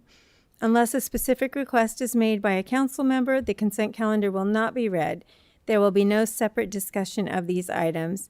And I defer to Attorney Black for an amendment to G3. Yes, Mayor. Oh, thank you. I'm sorry, what is the item number on the Dias Park matter? G3, thank you. Sorry, I didn't have my mic on. G3. The agenda summary refers to the need to have multiple exceptions to the acceptance of the park, and it's 8 specified exceptions listed in the agenda summary. The recommended language for the motion that would be adopted as part of the consent calendar needs to acknowledge those, and I would request that the the recommended language be changed to accept the Dias Park improvement project performed by Builder Solutions, Inc. That's all as is in the agenda summary, but then add the language subject to the exceptions listed in the agenda summary. So a very clerical and simple amendment. And as a point of order, do we need to vote on that separately, or can we just add that to the calendar? You can just add that to the consent calendar. Great. So that moved us to consent calendar. Can we get a motion? I move to approve the consent calendar with the additions from City Attorney Black. Second. We have a motion and a second. Please vote. 4 yes votes, Councilmember Contreras Deloche absent, motion carries. Okay, this moves us to legislative action correspondence. Councilmember Bauer has something. Anyone else? Oh, Councilmember Castellano, why don't you go first while he's looking? Sure. I'm sure probably many of us want to bring this one forward, but there's as was mentioned in council reports, there's a very time-sensitive issue going before the Bureau of Ocean Energy Management regarding leasing the Outer Continental Shelf, including leasing areas off of Humboldt County that could open as early as 2029. And those letters are due on the 23rd, and so I would love for the City of Eureka to write an opposition letter. Great. So we have consensus on that. And then Councilmember Bauer, did you have something? What can we? So you're basically, we can do that as soon as possible, right? I mean, that's the intent. Okay. Awesome. Yeah. And then in relation to that, and this is kind of a challenging thing, but I think there's some, not really time restriction, but AB 1536, I believe, it's what we call a spot bill, introduced by Assemblymember Addis, and it would coordinate, basically try and prevent further offshore oil drilling. So I want to support that, even though that, that it's still to be fleshed out, the actual bill language. But I don't know if we wanted something to put it on for next, probably could do it in 2 weeks. But a letter of support for that once that bill should be better fleshed out too, come next meeting. Thank you. And we have consensus. So generally, we take our break at 8 p.m., but we do have two other items that may be lengthy. So I think what we'll do is we'll take our break now and come back and do our reports and action items and then ordinances and resolutions. So we'll be back in about 6 minutes or 7.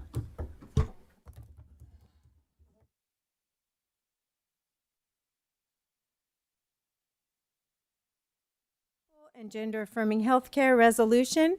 Director Slattery. Thank you, Mayor, and good evening, Mayor and Council. This item was brought up at our November 18th council meeting. Council requested staff to bring forward a resolution declaring the city of Eureka as a sanctuary city for transgender and gender affirming healthcare. So staff has prepared a resolution.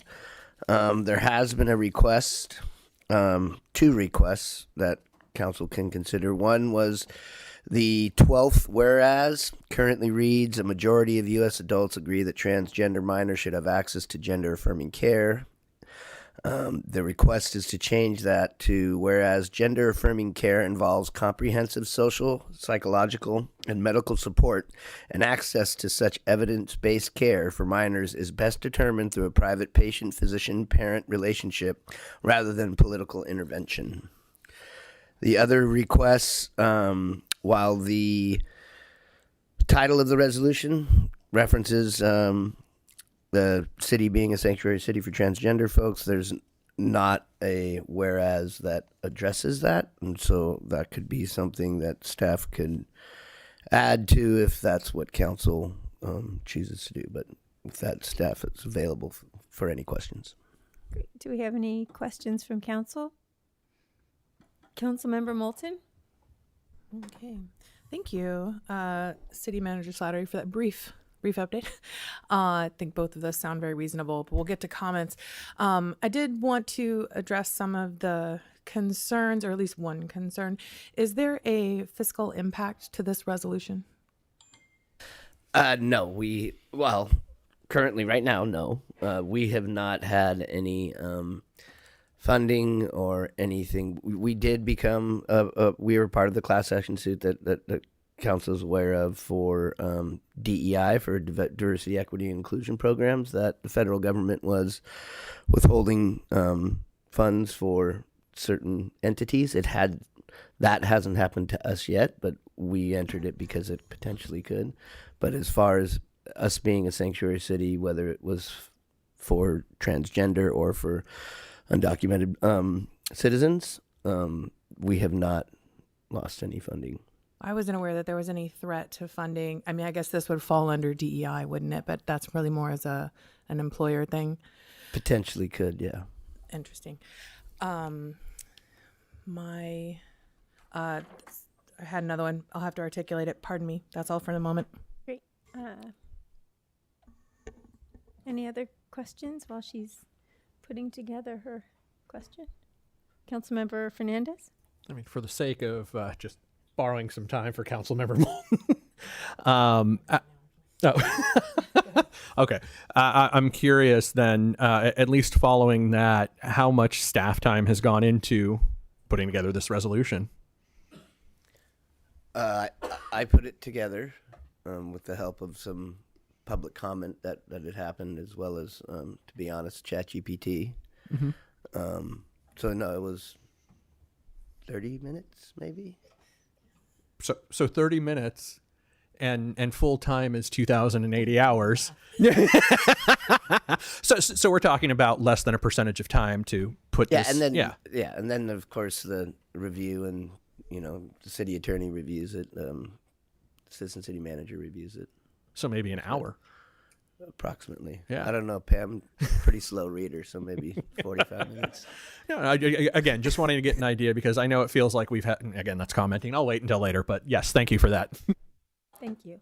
Councilmember Moulton. I just wanted to sort of sum this up in a nutshell, and you can tell me if I've got this correct. When we talk about being a sanctuary city, it's about the city of Eureka, or the council here has control over the city's budget. So we aren't, so what we are doing is declaring what the city can and cannot spend resources on. In this case, we're declaring that the city cannot spend resources to support the persecution of trans people by other municipalities and other places. Am I characterizing that? I don't know about by other municipalities, but state or federal.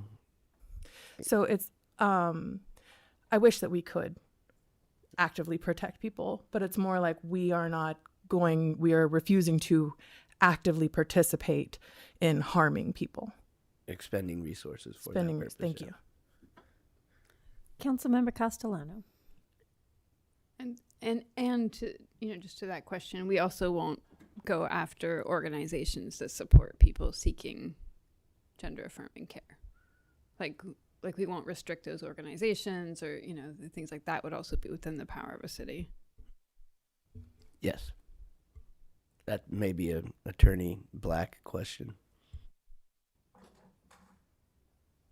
Yes, I think that is unquestionably correct. Great. Any further questions from council? Seeing none, we will open this item up for public comment. Come on up. And if you are here to speak on this item, you can line up on either side of the room, and we will call you up in order. Hello again. Hello. I'm Miss Cooper, a local trans mom. Firstly, peers and allies. To be clear, this is not a law. This is a resolution, not a binding ordinance, but a formal opinion. It offers no legal protection of us, our care, nor our sensitive private information. You cannot stop a federal subpoena with an opinion. Characterizing these resolutions as protections or sanctuary or even support is legally dishonest. Secondly, the compliance loophole. Section 3 explicitly states the city will not share data unless required by state or federal law. That is the issue. This is not a shield. This is a pre-authorization to surrender. It signals to the FBI and states with those fleeing to us for gender-affirming care that the moment they have a subpoena, you will comply. California SB 107 already protects us in the ways that this resolution pretends to. Weaving this loophole in is an explicit refusal to protect us from the feds. This is neither an additional layer of defense nor a stepping stone to more. Thirdly, the real danger. Passing this in this state creates a false sense of security in us and a false sense of trust in our representatives. We're riling up threats on our street. It paints a target on our backs for them to vent their rage or pull political stunts, while leaving us legally defenseless to deal with the inevitable spike in local hostilities, a reality that my 5-year-old and I have to navigate every single day we step outside our home or ride the bus. Please table this resolution. It hurts so much to ask for that. But I ask you to send it back to staff, remove the Section 3 loophole, and turn this into a binding ordinance. I fear this effort has been co-opted by those who are afraid of liability, but remain eager to use my community for a PR win as if they took risk all along. Don't use us for a press release. Give us actual protection. In closing, they say follow the money. I've done so, and what I have found has shaken me to my core. I welcome local leaders and advocates in the media to reach out to me at coopersprojects@gmail.com. Thank you. Come on up. Hello. Hello. My name is V. Loring, and I would like to speak in support of this resolution. First, I would like to thank the city council members and the mayor for taking up this matter and for considering it seriously. It does feel good to know that other people are also alarmed by the cruel and vindictive turn of our political culture against trans people, and that they're eager to do something to resist it. And secondly, I'd like to be clear about what this resolution does and doesn't do. It does make clear that we will not share information about our trans neighbors with people who would wish to do them harm. and it does protect our doctors and clinics from attempts to surveil and punish them for providing gender-affirming care. It doesn't give trans people any special rights or privileges in Eureka or change anything about our schools or how the city handles trans children, and it does not conflict with any state or federal law. This is a resolution that I believe anyone in this community should be able to support regardless of how they feel about trans people or other issues. The sanctuary this resolution provides is not any kind of special rights. It simply provides space for us to work out our differences as a community without oppressive pressure from outside. I think we can agree that that's what's best for all of us. Fundamentally, I believe that this is about defending what we already have, a city that I am proud to be a part of, a city that is neighborly and close-knit while remaining welcoming to new people.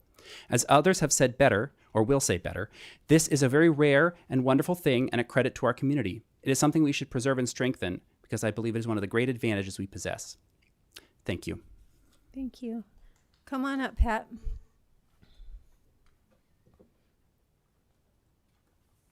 Oh, let me lower that for you. No, it's okay. Hi there. Yes, I am here because I support this resolution. And like a former commenter said, I do not believe, however, that this is PR. I'm a nurse, and I'm very, very much in favor of the fact that our whole community is coming out with a resolution for the most vulnerable people in society, and one of them is trans people. So thank you very much for this. Thank you. Thank you. Come on up. Welcome. Hi. I'm Pippa Coulter. I'm a local pediatrician. I'm just speaking on behalf of myself and not my employer. I wanted to address two things. One, you may have heard from some of your constituents. I saw some comments online on social media with people with concerns about providing care for minors. And I want to assure you that this has been thoroughly studied. One resource you could provide constituents is the Utah study that was commissioned. They expected to find that it was, that they could recommend to the legislature that it not be illegal in the state, but what they found was that the evidence was overwhelming that it's safe and effective to provide gender-affirming care to children and teens.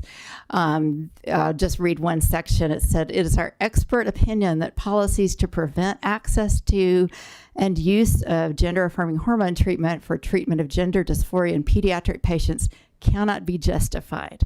The policies to prevent access cannot be justified.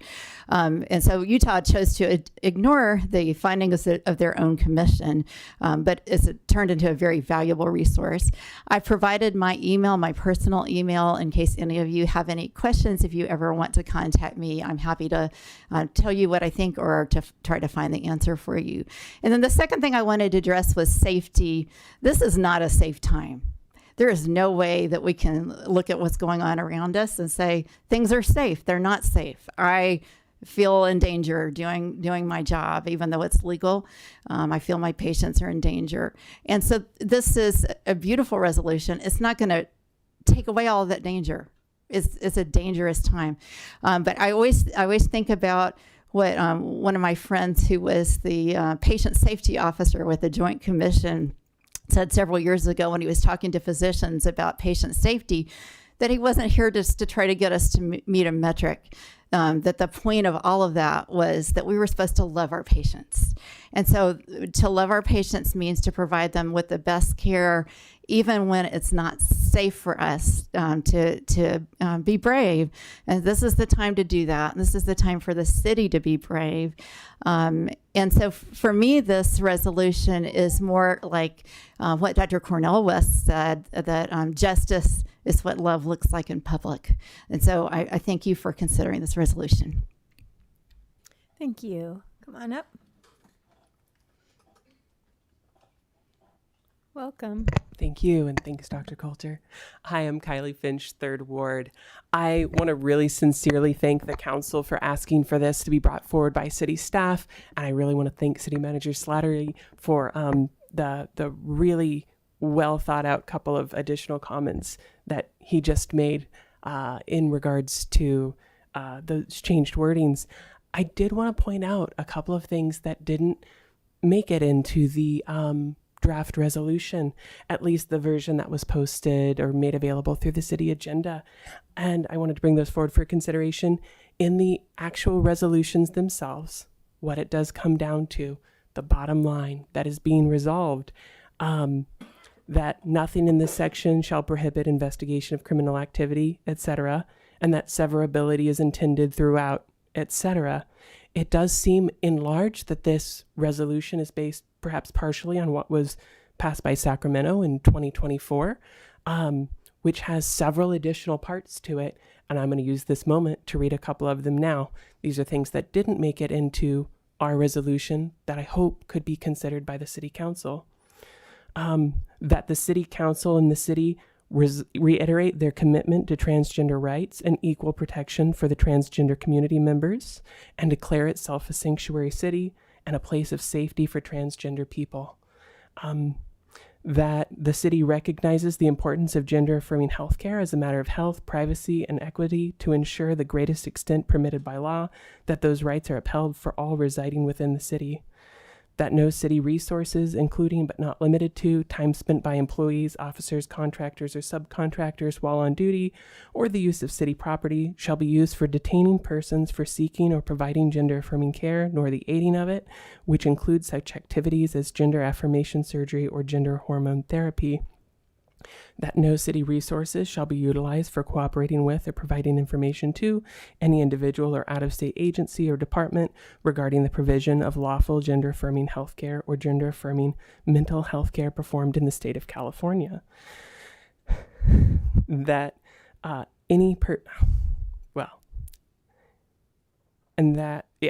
that is most of it. So while the two resolutions that we took from Sacramento were largely the dressing, the meat is gone. We've got the garnish, but not the meal. And I hope that's something we can go back and look at the work previously done by our larger sister city in Sacramento and readdress. Thank you so much. Thank you. Come on up. Okay, I am tall Hello. enough. Hi, good evening, Eureka City Council. My name is MC Chavez. You may know me, you may not know me, but you will. I start with gratitude for your time tonight. I stand here to support this resolution. As a queer constituent of this city, I stand here before you as a lived experience.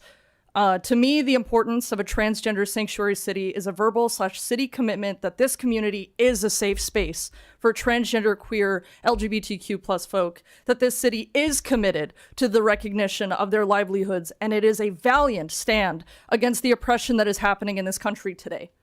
While it is plausible that there could be conflicts of larger protection towards healthcare professionals or even the queer community living up here on a federal level, which we will cross that bridge as we continue to move along with the current administration that we unfortunately are under, by beginning this process, can we take the necessary steps forward to protect our people and, sorry, I lost my little thing, and those who provide them with life-saving care, and continue to have conversations about what that protection looks like.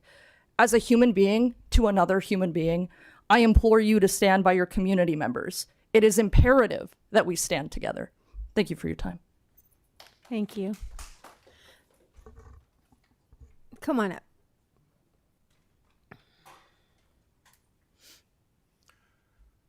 Hello, Welcome. my name is Mark Walker. I'm a resident of Eureka, and I'm here to speak in support of the Sanctuary City for Transgender People and Gender Affirming Healthcare resolution. I have noticed this is a topic that generates a great deal of venom. We may have all noticed this. So I'm trying to echo many people here when I say I very much appreciate you taking it on. I'll be brief. We simply cannot have a society where it's acceptable to carve out certain segments of the population as being okay to persecute, discriminate, or deny necessary medical care to. It's an argument we never seem to stop having as a nation, and I'm not sure why. This resolution is a small thing. It's just Eureka in Humboldt County, a remote and underserved part of California. But it is our community, and if we cannot begin to stand with all members of our local community, the people who are our actual physical neighbors, who can we stand with? Thank you. Thank you. Hi, welcome. Hi. My name is Vincent Faulkner, and I am speaking in favor of this resolution. Pardon me, it's my first time in City Council. You're doing great. On November 5th, 2024, I was working at a plastics manufacturing plant in Wisconsin. I was a night shift worker surrounded by openly bigoted coworkers hiding my trans identity. Not out of shame for who I was, I like who I am, but out of fear. I'd hear employers constantly claiming that they protect me, that they didn't tolerate bigotry, but the second any sort of issue started coming up, I lost a lot of good jobs. I had given up on ever being openly queer in Wisconsin. Coworkers would use my legal name to provoke me into arguments. I was tolerated with suspicion as if transgender ideology were an infectious and disfiguring disease. I've had a supervisor tell me to my face that people like me deserve to be rounded up and shot. To find joy in being trans and queer was a fantasy. My life was one of lonely survival. Keep your head down, stay quiet, and be grateful for what you're given. I remember going to the bathroom again that night, checking the phone to see what the election results were. I remember shaking in a way I've never felt before, because I just knew things were never going to be the same again. I knew for certain on that night, like many trans people, that things were going to change across the country, so I made the difficult decision to leave everything I've ever known. I said goodbye to my family, I got rid of my lease, and I moved 2,000 miles in the course of 4 days in a tiny little car because I couldn't afford a hotel. It is the best thing I've ever done. I have found someplace I didn't know actually existed. Humboldt County has been full of nothing but the most kind and supportive people here. I've made so many friends, getting so many opportunities to just be Vincent and not a freak.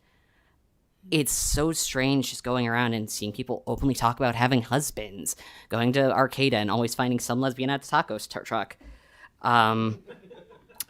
Just people being able to dress however they want and not be shamed for it or, God forbid, attacked. I am so glad I took the chance to be out here, to come out here and be brave, to roll the dice and start over in Humboldt. And now I want other people like me, other trans people that don't have what I have, to have a chance to start over again. Eureka is already a trans sanctuary city in spirit. Might as well put it on paper. Thank you for your time. Thank you.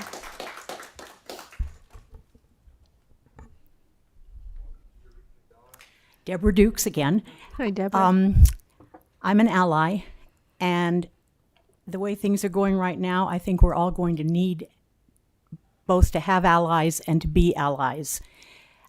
I keep thinking about the quote from the Reverend Martin Niemöller from right after World War II that starts, first they came for the communists and I wasn't a communist, and ends with, then they came for me and there was nobody left to speak up.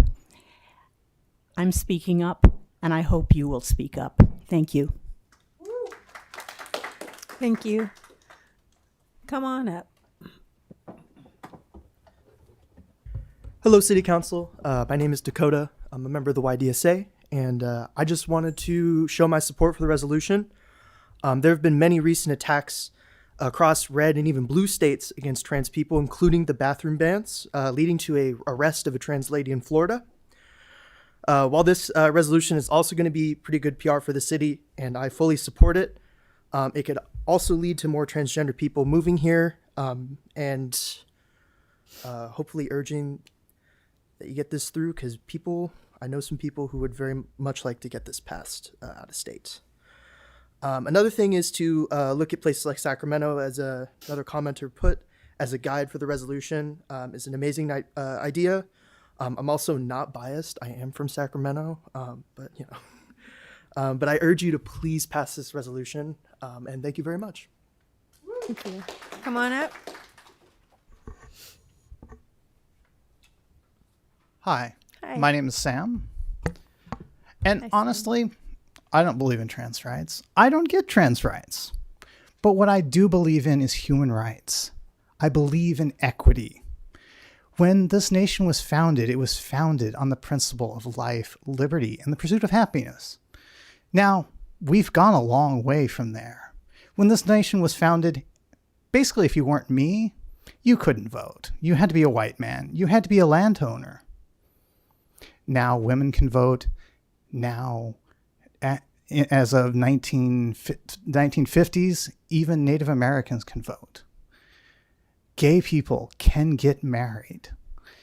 We have to move forward, and we cannot move back. We are perfectly fine with gender-affirming care. Women get boob jobs, butt lifts.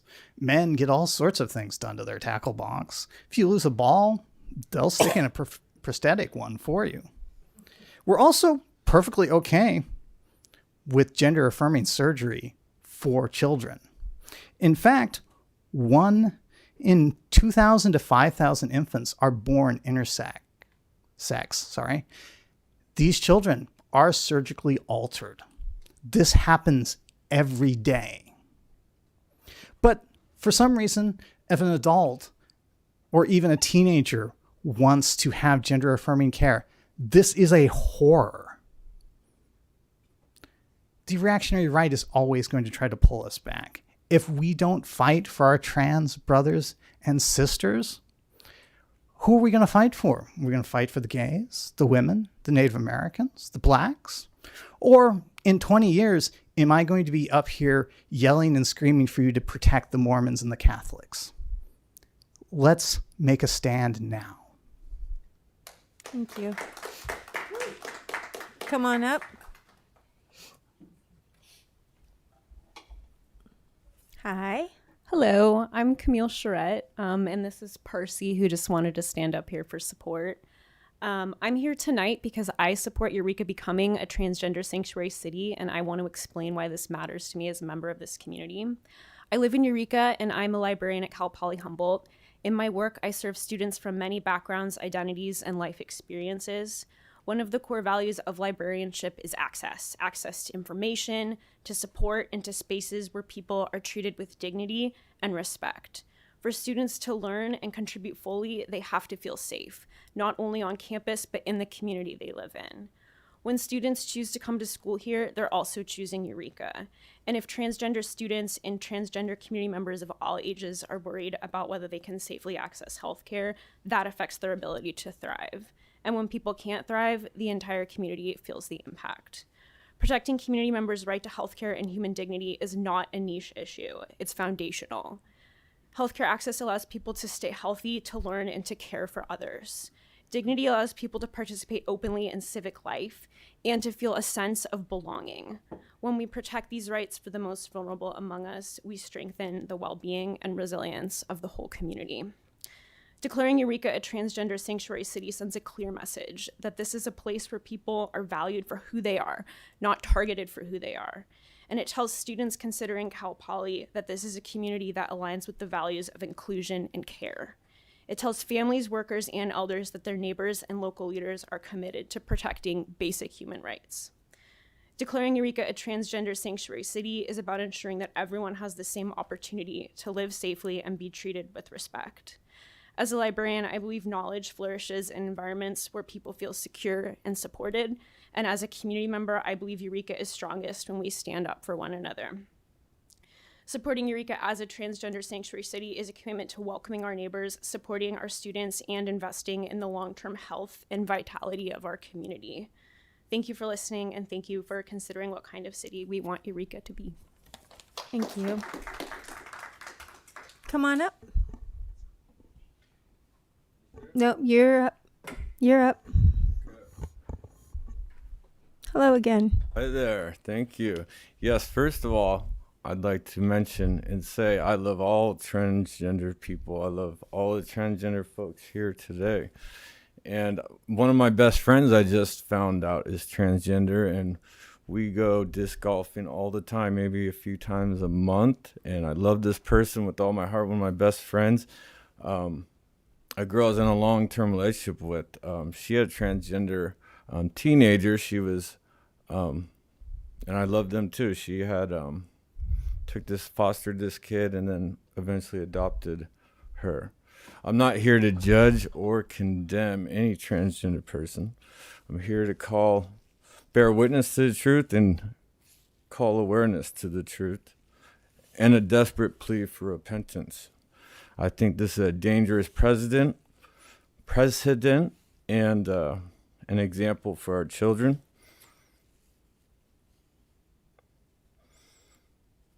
It is written, a woman must not wear men's clothes, and a man must not wear woman's clothes. That is disgusting to your Lord your God. It is written, so God created humans in his own image. He created them to be like himself. He created them male and female. It is written, surely you know that people who do wrong will not get to enjoy God's kingdom. Don't be fooled. These are the people who will not get to enjoy his kingdom. Those who sin sexually, those who worship idols, those who commit adultery, men who let other men use them for sex or who have sex with other men, those who steal, those who are greedy, those who drink too much, those who abuse others with insults, and those who cheat. It is written, men, you must not have sexual relations with another man as with a woman. That is a terrible sin. It is written, if a man has sexual relations with another man as with a woman, they have committed a terrible sin. They must be put to death. They are responsible for their own death. I am calling awareness to the living God, Jesus Christ. And that is all. Thank you. Thank you. We have anybody on this side? Come on up. Oh, Percy, I'm so glad you're here.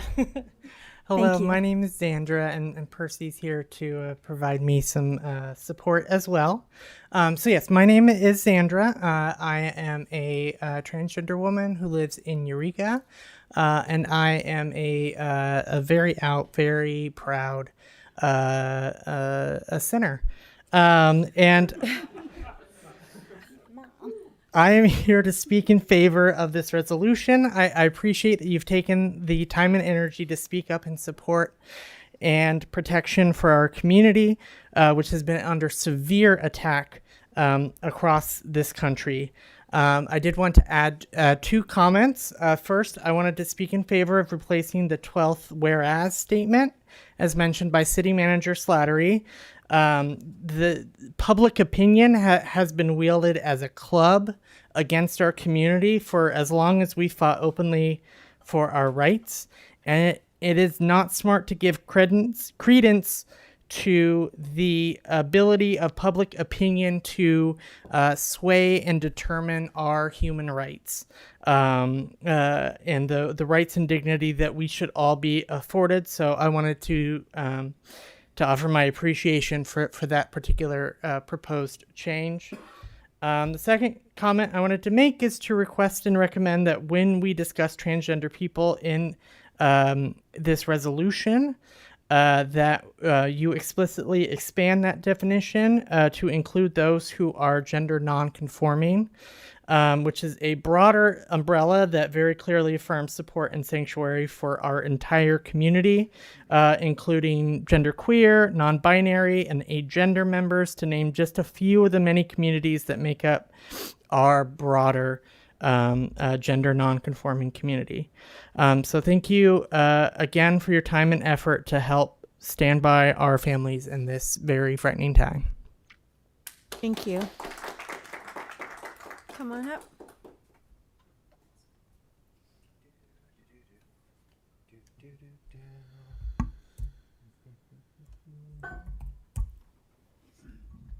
I won't lie, when I wrote some of this semi-frantically and last minute over the last day and a half, kind of based around a lot of online commentary, your LOCO comment section, KCRS, whoever's reporting it. I would just like to start my comment off. You see a lot of people criticize the trans community around women's safety, and I would just wanted to say that, a man who wants to harass and assault a woman does not need to pretend to be trans in order to do so.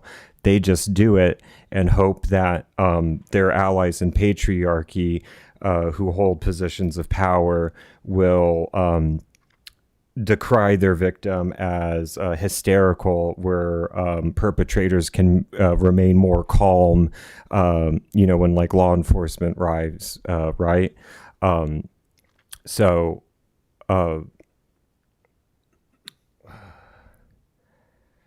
I support this resolution. I kind of stand to hearing this, and I'm not personally trans, but coming out as queer, bisexual as a teenager. I had adult men come to my high school graduation to threaten physical violence, yet they were the ones dating underage women in my class at that time. I support fully the idea to put forward sanctuary status. The first woman who spoke sounded like she had a couple reservations about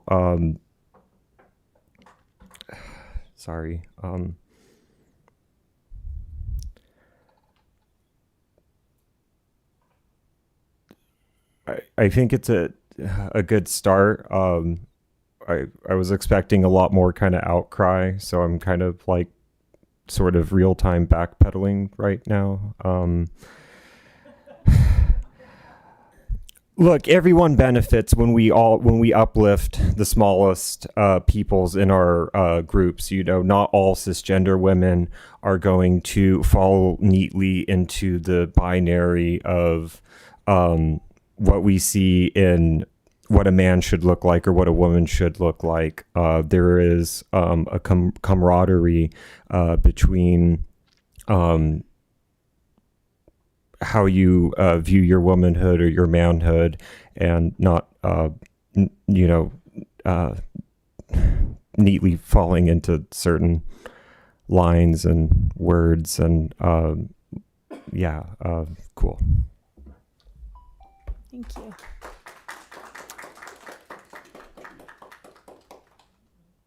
Come on up.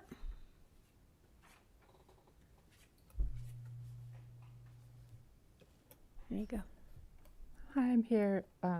Why you think I'm here, but I'm sorry, it's on topic. Sanctuary is a demonstrated capacity to protect the rights to dignity, privacy, and bodily autonomy, not just in clinics and public restrooms, but in our own homes. You have demonstrated how you handle when human rights are violated on your own oversight and equipment. You claim to value non-carceral justice. You took full advantage of the archaic statute of limitations codified long before the age of digital permanence and facial recognition. I didn't want to share this today or ever, in case he decides to dox me next time, but it's relevant to the agenda item. The reason why I never gave consent for your senior IT analyst to record me in private without my awareness is because the way my body exists outside the binary is deeply private information. I do not use cloud servers. I do not create identifying intimate media in any capacity, because no corporation can be trusted not to hand such information to our current administration. I trusted your employee, Derek Howard, to bring his work phone into my bedroom so he could remotely reroute your modems or whatnot. So this item is about the resolution. Is this you're going there? Okay. Yes. Thank you. Just clarifying that. Well, I thought he was just holding your phone. He was creating fully identifiable videos of my body, granting Google a broad license to do as it pleases with them before I knew they existed. Derek cannot fathom what it is like to fear for your safety because of the way your body is, just like he couldn't fathom what it's like to feel afraid of people knowing your ethnicity and the generational trauma, always making sure our passport's in order when he chose to broadcast my ethnicity. My safety, privacy, and autonomy never crossed Derek's mind whenever he acted on his impulses. You gave him a portable surveillance device, the freedom to conceal operations, told him to hide it better next time. Sent your associate here to declare I was just asking for it, for him to take away a sense of safety I can never recover. Councilmember Moulton, last week you felt moved to say you're afraid for your LGBT constituents. You want us to feel safe, and you're disturbed by survivors bravely seeking justice, so far to no avail. There's no sanctuary in the fact that this will happen again to other young queer or disabled people, that only as a result of my seeking justice did he discover you got his back so long as he does it on his work phone. Counselor, did you mean you are disturbed when we seek justice? What is it that compels you to condemn dereliction of duty only when it falls outside your jurisdiction? It may seem ironic if you're missing the point. You cannot simply identify as a sanctuary and expect people to start feeling safe. So I'm asking you to show integrity and vote no on the resolution as it is currently written. Thank you. Is there anyone else in chambers that wants to comment on this item? Okay, seeing no one. Do you see anybody on Zoom? Marley?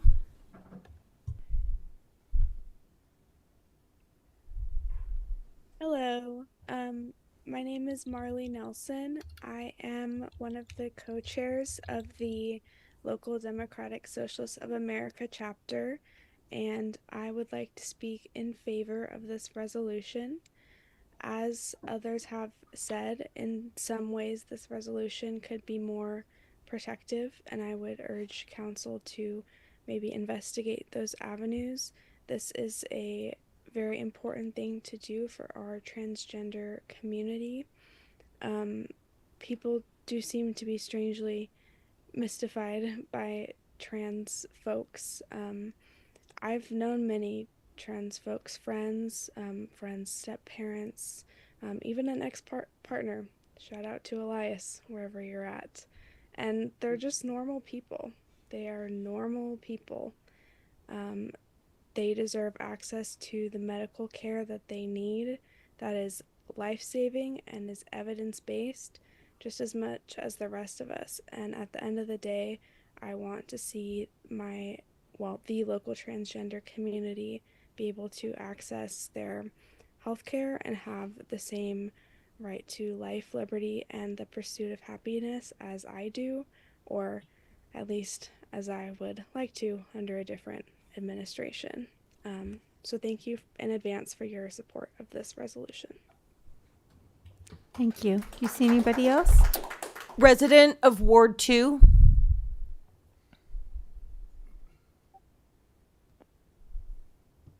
Mayor and Council, I am a cisgender man. This is a label that, while I suppose is accurate, society has placed on me. This label sadly comes with it various advantages over most other people, including cis women, trans men, trans women, and those with no gender at all. This does not mean that I am always better off than any of these other people, only that I have a handful of advantages that others might not. Advantages which don't always materialize, but often do. I'm also gay, as is my fiance, which I have apparently misspelled as finance. My fiance, is also cisgender, though he could certainly be described as gender non-conforming. The reasons for my support of this resolution, or perhaps a strengthened version, are numerous, but I'll provide two here tonight.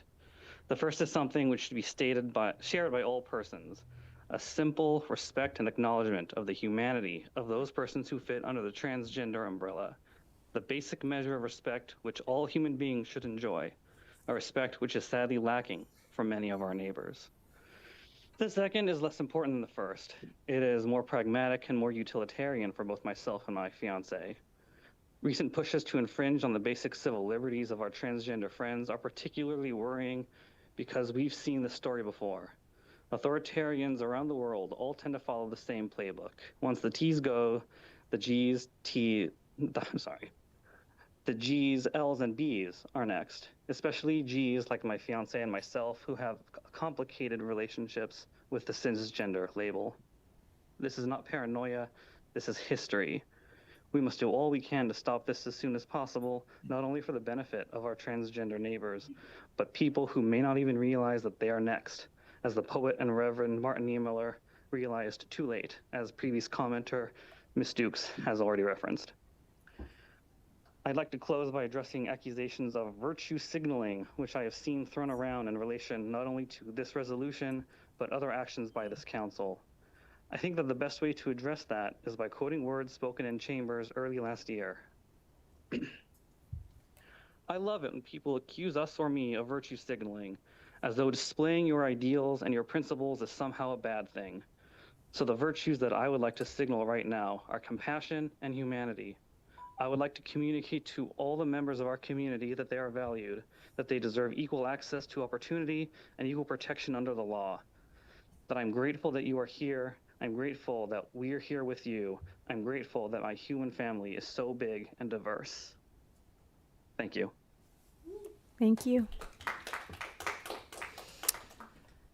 There's somebody that is under iPhone with their hand raised.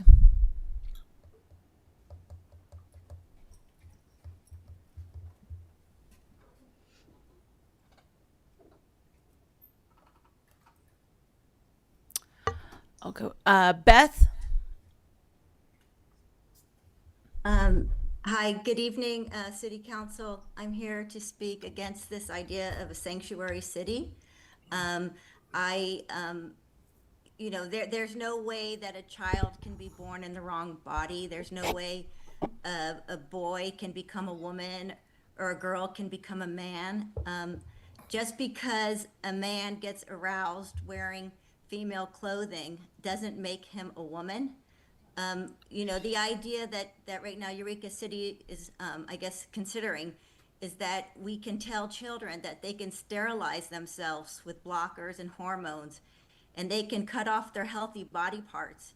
Right now, girls in California commonly are having their breasts removed. It's called top surgery at the ages of 13, 14, 15 years old. Oftentimes, these girls have been sexually assaulted growing up. These are girls that might be autistic, girls that are just quirky and sensitive. And for whatever reason, they don't want to become women. And when I was 14 years old, I felt the same way. I didn't want my body changing. I didn't want my breasts growing. I didn't want men gazing at me. So the idea that we would ever possibly believe that humans can change their sex because they're uncomfortable in their bodies is the most insane idea that I've ever could imagine would happen in modern times. The idea that right now in California, we have boys competing in girls' sports at the high school level, at the CIF level. There is now, I don't know, we have no idea of how many boys are taking away scholarships and medals, and the safety and the dignity and the privacy of girls in the locker rooms in Eureka. I mean, how insane it is that this city council wants to say that it doesn't matter if you're a girl or you're a woman, that you have to let any delusional boy or man into your space because that's what makes them feel good. That the feelings of men are more important than the safety of women is just an insane idea. Most, if not all, European countries have ended the medicalizing of young people because no child can consent to being sterilized or losing their healthy body parts. So Eureka, I'm just begging you, please protect women, protect children, protect vulnerable adults. Nobody's transgender. It is not possible to change your sex. Thank you. Thank you, Beth. iPhone with your hand raised. Hello. Hello. I'm Ryan. I was just wanting to share my support for this resolution and any changes that can approve it. Thank you. Thank you. Tucker?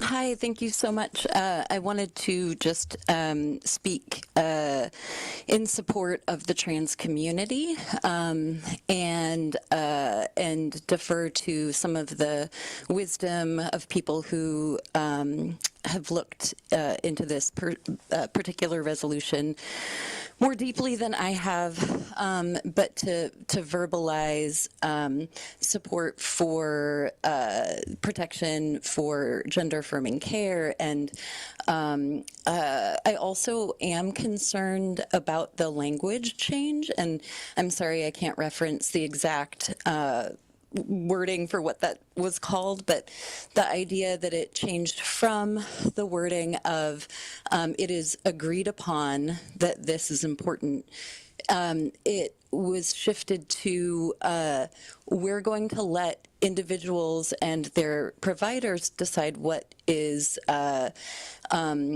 right, which sounds good, except the little bit in there about not politicizing is political.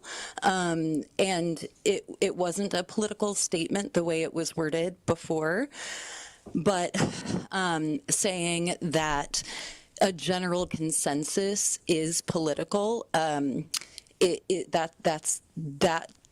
addition of the word political is a deflection because the new phrasing is political. It takes it away from being an agreed upon consensus and casts doubt into the knowledge of the professionals that we trust with our healthcare. And again, and I also want to support the idea that I understand that there can be fear around these things, and anybody who, has fear around these things, I just encourage, their openness and conversation, and I have compassion for their concerns. Thank you. I see no one else on Zoom. Okay, seeing no one else, we will close this public comment and bring it back to council for a motion and discussion. Councilmember Fernandez. I will move that we accept. Oh, sorry. I will move that we accept the amendment suggested by City Manager Slattery, removing the portion that says rather than political intervention, and then adding as part of the resolved, moving the resolves that we currently have on there to positions 3 and 4 and inserting 2 new resolves at the top.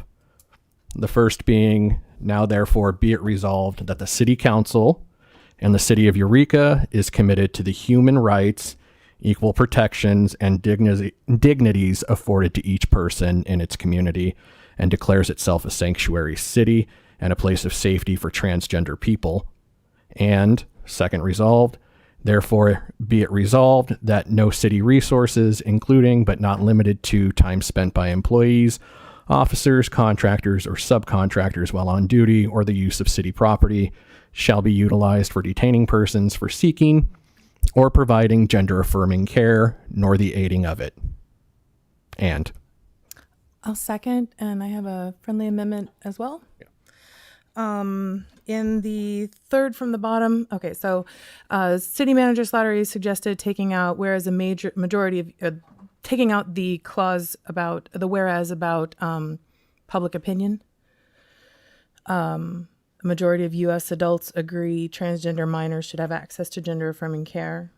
Was that the 12th whereas you said? Yeah. So in the 13th whereas, I think we should remove the phrase "in the City of Eureka" from the end, so that it reads, whereas it is necessary and appropriate to exercise the authority vested in the Charter of the City of Eureka, including the coordinated and integrated direction, supervision, and control of all City of Eureka departments, boards, commissions to protect healthcare professionals and persons lawfully seeking, receiving, and assisting another individual in seeking or receiving of gender-affirming healthcare, period. Semicolon, but yeah. Semicolon, thank you, sorry. And then in the 11th whereas, changing the word should to shall, so that it reads, whereas healthcare professionals providing as well as persons seeking, receiving, or assisting another individual who is seeking or receiving gender-affirming healthcare in the City of Eureka shall be protected from attempts to impose criminal punishment, civil liability, administrative penalties, etc., rather than should, which is just a statement of, desire. Shall means we actually have to. And then anywhere, there's most of this, it seems to me, is about gender-affirming care, which is not specific to trans people as opposed to, or at the exclusion of non-binary or non-gender conforming folks. But wherever it does say transgender, I think we should also add gender nonconforming as a general term.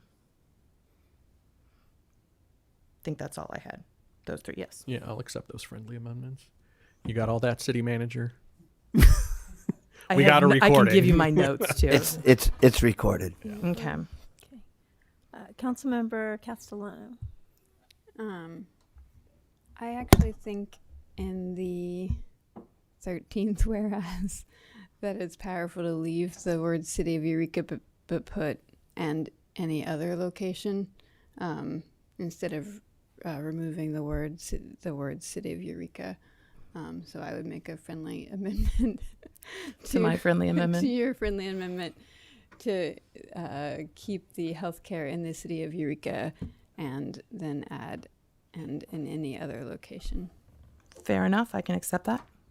And at this point, we're at stylistic choices, so I'll take it. Okay. Any further comments or questions? Councilmember Moulton?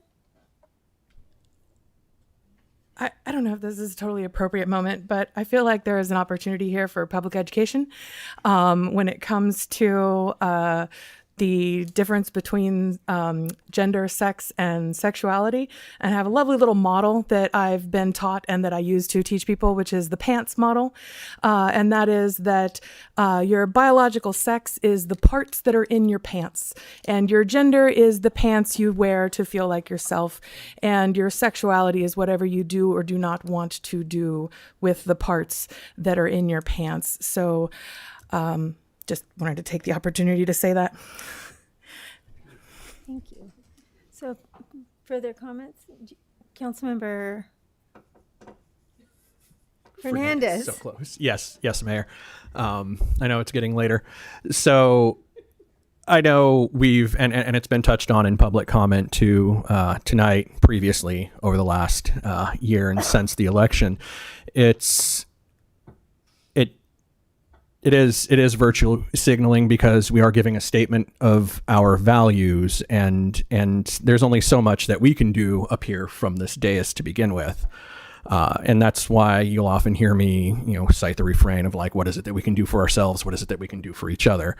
And I will say, at least for me, something that I had posted yesterday as well, with it being Martin Luther King Jr. Day, taking from his quotes and putting it into some of my own words, there is an urgent moral need for direct action and civil disobedience against the injustices of our country. And that includes the deportations without due process, the summary execution of protesters, unprovoked military actions. And so we need to advocate for radical justice and be the extremists for love and justice. And the quote, which I took to design my language in that, is from his letters from Birmingham jail, which include, "We can never forget that everything Hitler did in Germany was legal, and everything the Hungarian freedom fighters did in Hungary was illegal. It was illegal to aid and comfort a Jew in Hitler's Germany, but I am sure that if I had lived in Germany during that time, I would have aided and comforted my Jewish brothers, even though it was illegal. If I had lived in a communist country today where certain principles dear to the Christian faith are suppressed, I believe I would openly advocate disobeying these anti-religious laws." Thank you. So, Councilmember Moulton? Sorry, I just wanted to make a comment on the idea of PR, like the idea that we are aggrandizing ourselves by making this declaration, by making this resolution, because I don't really care what folks think about me or us. I care what trans people think about themselves and their community. Attitude and messages are important. It was just over 2 years ago that Nex Benedict, a non-binary teenager, was beaten to within an inch of their life in their school bathroom in a state with bathroom law. And I can't help but think that it was the attitude of leadership written into law that made those teenagers feel like that was okay. And I don't think that was okay. Later, after their injuries, Nex succumbed to the main killer of trans teenagers, which is self-harm, suicide. trans teenagers commit suicide at a rate 7 times that of their peers. And anything we can do to show them that they are valued in this community is right by me. That's all. Thank you. Are there any further comments? Please vote. 4 yes votes. Councilmember Contreras DeLocia absent. Motion carries. Thank you. Thank you, everybody, for being here.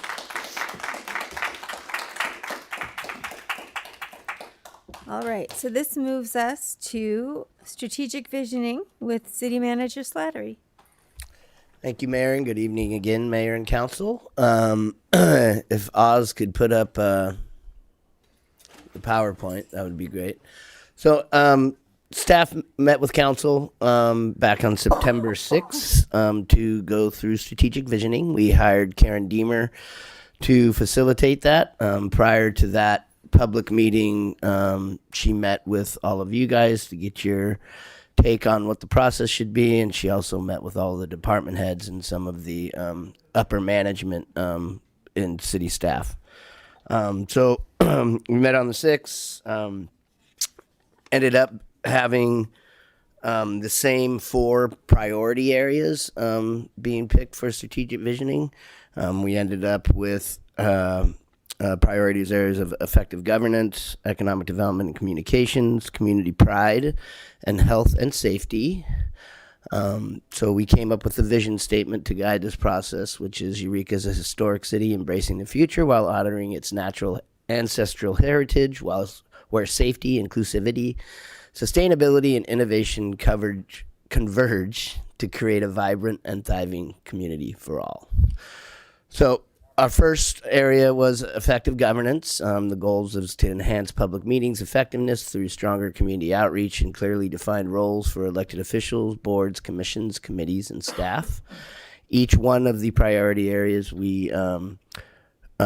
there were suggestions for tasks to be done in order to meet the goals of each of the area, and then they were voted on, and we came up with a list of tasks. So under the effective governance, I've gone through all of them before in the past, and it ended up being very long, but I'll just highlight a few of them. One of the major ones was to look at the city charter for updates, and so we'll be coming back to you guys in the near future here to discuss that process and what that looks like. Another area that we wanted to look at is to adopt our local coastal program. This was mentioned in the fisherman report that Michael gave, and it is definitely priority that will be coming to you guys sometime this year. And then also coming to you guys by March is the inland zoning code and updating those regulations associated with that. The next area is economic development and communications. The goals is to expand housing options and expand economic development by supporting sustainable local businesses through streamlined permitting, updated zoning, and inclusive business growth. Some of the tasks associated with that is to look at the establishment of a healthcare special district. I'll be working with Chief Citro, who plans on helping me out a lot for this. Oh, it's great. He's not here. So Citro, if it doesn't get done soon, you can blame it on him. Just joking. Then also the development of the Housing Trust Fund. We've reported this to council. We do have funds set aside and plan to continue into that Housing Trust Fund all of the transaction and occupancy tax that we get from vacation rentals to go into that to help keep funding it. We have an application out with the state right now and waiting to hear back from them about whether or not that fund is going to be matched.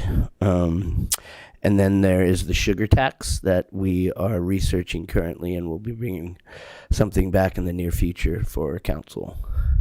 The next area is community pride. The goal of community pride is increase community pride through beautification of residential, commercial, and public spaces, effectively deliver outreach and programming that promotes all the community pride services provided by the city and encourages diversity and equity for all. Some of the highlighted tasks on there is to develop a parks master plan. That will be coming back to council. Also look into Halverson Park and doing improvements to Halverson Park to make it more of an event area. and then also to continue and expand beautification and clean streetscape maintenance efforts. And then the fourth area is health and safety. The goal of the health and safety is to expand equitable access to mental health, addiction, and primary care services through expanded programming and community-based partnerships, upgrade critical infrastructure in all neighborhoods to meet modern safety and health standards, integrate real-time data systems across emergency response and social service programs to improve coordination. Some of the tasks that were associated with that is to expand our care to full coverage and CSET to full coverage. CSET is already full coverage, but expanding care to 7 days a week is one of the things that we'll be looking into doing. Obviously, adopt the Regional Climate Action Plan. And then, of course, for our enterprise funds for water and sewer, we'll be looking at our 5-year rate study that will be beginning prior to June. And then another main one that was talked about earlier as well in the fishing thing is the maintenance dredging, that we are in the process of developing the sampling analysis plan for that. It's being reviewed by the regulators, and then we will be looking at hopefully sometime early summer, sometime around there, to hopefully get to dredging. That's all I have, and so we're asking that Council receives this report and adopted the strategic visioning plan. And if there's any questions, I'm available for questions. Councilmember hand up, Fernandez. Thank you for putting that together. I know you and I had talked about, and I remember discussing it at the strategic planning meeting. My ask for a community needs assessment, a survey. And so I had thought that it had gotten to what we had, like a stoplight system, right? Green, yellow, and red. And I had thought it gotten to green, but it was in fact yellow. Yeah. And so were we able to make any headway on that or move forward with any bits of it? I mean, it's something that we can look into. I know that we've had those discussions with with economic development and communications. And so it's definitely something that we can look into. I mean, it kind of goes along the surveying of the community and doing surveys and getting an understanding of what our community feels our needs. So we can look into that. Okay, yeah, because I would still like that very much to be something we move forward with. Because the understanding I have is, yes, we have, the Redwood Region Action Agency? Sorry, I'm blanking again on. Which one? RCAA, yes. Oh, Redwood Community Action Agency. Yeah, and they do a community needs assessment, but again, that's for Humboldt. Yeah. What is it specifically for us that we do well, or where we can identify gaps? That's what I'm thinking of when we. Yeah, and when it was discussed at strategic visioning, I know that we had talked about the county's health assessment that they did as well, which was more specific to community health as well. Anything further? Oh, and by the way, Karen Deemer, the great consulting guru, is available for any questions as well. Councilmember Castellano, you got your hand up? Sorry, I do. I'm looking at the document. Let's see. The first question, I see the phase 2 of Sequoia Park. I remember also speaking to developing a way of identifying priorities for other park renovations. Did I miss that part? So that's the park master plan? Yeah. That was brought up, so that is on Community Pride. Great. Okay. Because there was a discussion about specific parks, and it ended up being, look at all of them. Some people had favorites in their ward, and we figured we would do all of them. Perfect. And then I just am wondering, the research renter protections one, in my research options for city to increase tenant protections. I would like to see, I guess, stronger language in there in terms of and develop strategies to present to council, or, I don't know, to me, research sort of leaves it sort of hanging in a etheric space. So I know that vacancy was brought up last time, and that doing a registration, not during strategic visioning, but during. So yeah, that'll be that I- coming back to you. Yep. That's up to council if they want to fix the wording on there. We can do that. Great. Does council have an opinion? Thumbs up, thumbs down, thumbs sideways? So, research and propose changes. Is that what you're, Yeah, that's what you're propose thinking, that is- strategies for implementation. Yeah, I mean, let's do it. Looks like we have a consensus for that. Yes. Well then, do we also have one for community needs assessment then? That's different, I believe. Is Yeah, and is Yeah, yellow. well, that's why I'm asking. Okay. That's not for me. to Going answer, through another excuse me. strategic City visioning Manager process would Slattery? be difficult. I spoke over you. Would you be Yeah, willing to repeat that? I mean, our records showed that it didn't make the list. I can provide that spreadsheet. It was taken by Suzanne with a review of Karen and Pam and myself, and No, I think that's that how they ended spreadsheet up. was provided in the December one. So Yeah, I think I only provided it to you, but I can provide it to the rest of council too. All right. I mean, and I get it if this isn't the space for it or whatever, but I guess I'm curious, if the city doesn't do that, you did speak to RCA doing that. Like, what do you think in terms of like partnering with?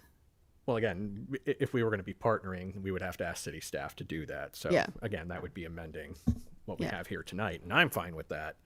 But again, the idea is specific to Eureka within our boundary, and that's not saying RCAA doesn't do well. It's just it's focused on health needs for larger Humboldt. I'm thinking, what is it within our community that we do well, and what gaps do we have? So asking our community, our members, what is it that you see or that we do well, and what is it that you need from us further?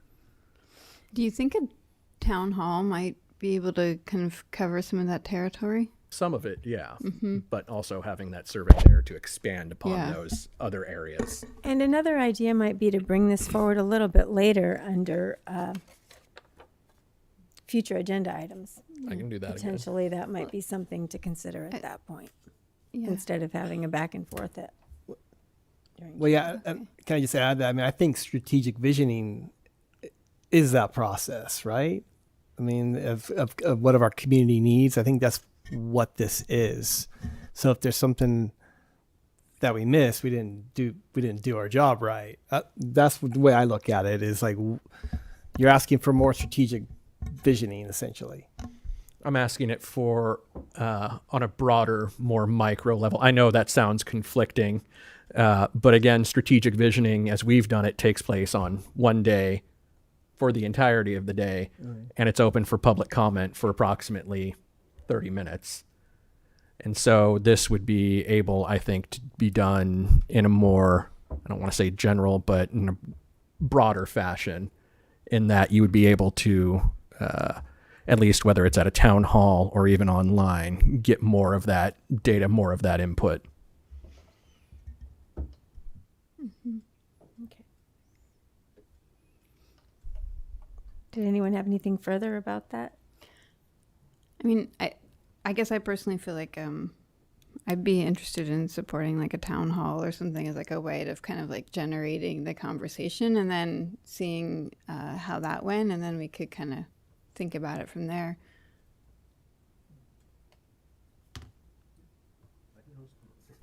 I can host an upcoming town hall, and maybe if I can work, or if staff would be willing to at least help put together a survey for that and see what we can get from that. Yeah, we'd probably work with both communications on the survey part of it, but community services, Okay. and Donna, Director Wood.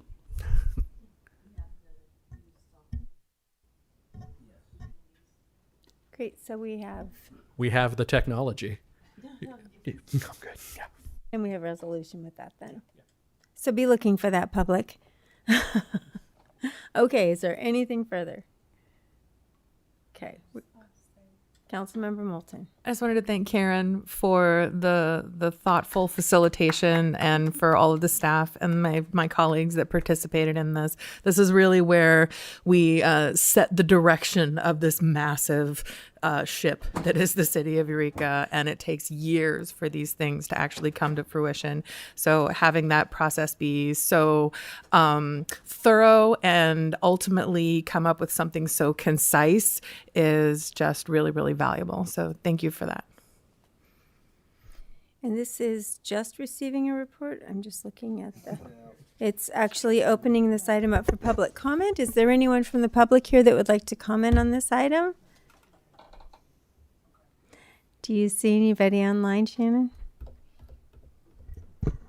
Janelle?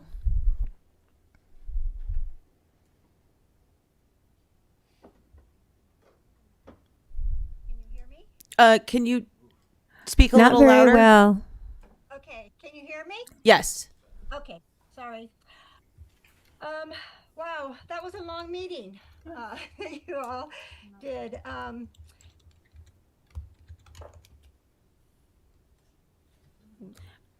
Janelle, are you still there?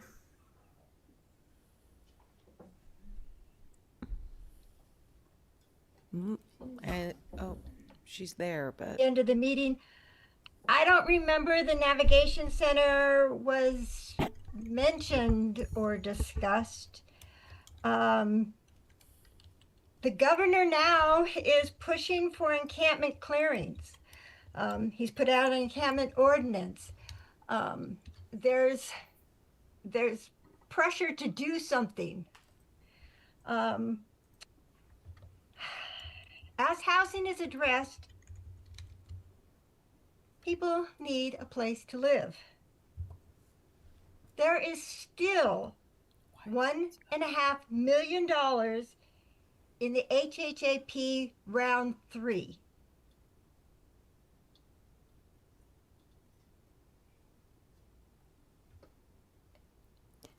Janelle, I think you keep cutting out because we're only getting part of what you're saying.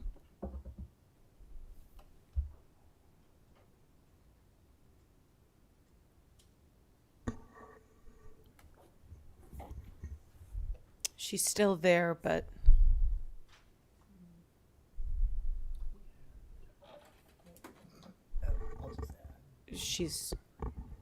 the call dropped. The call dropped. Yeah, bullet 7 on page 5 deals with the navigation center.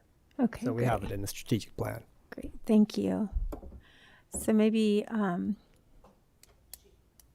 she trying? Janelle?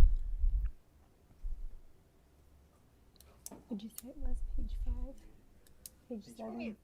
There we go. Can you hear me? Now we can, yes. It's very hard. Sorry.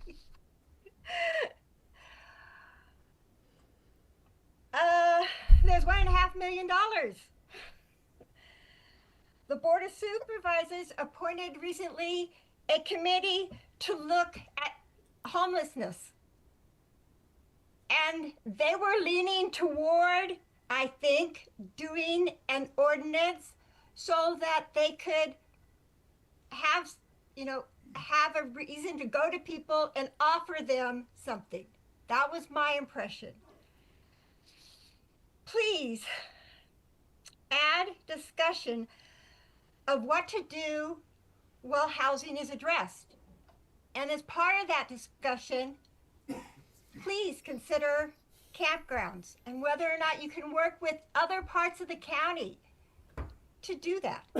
Thank you. Thanks, Janelle. I see no one else on Zoom. Seeing no one else, we'll close the public comment and bring it back to council for a second.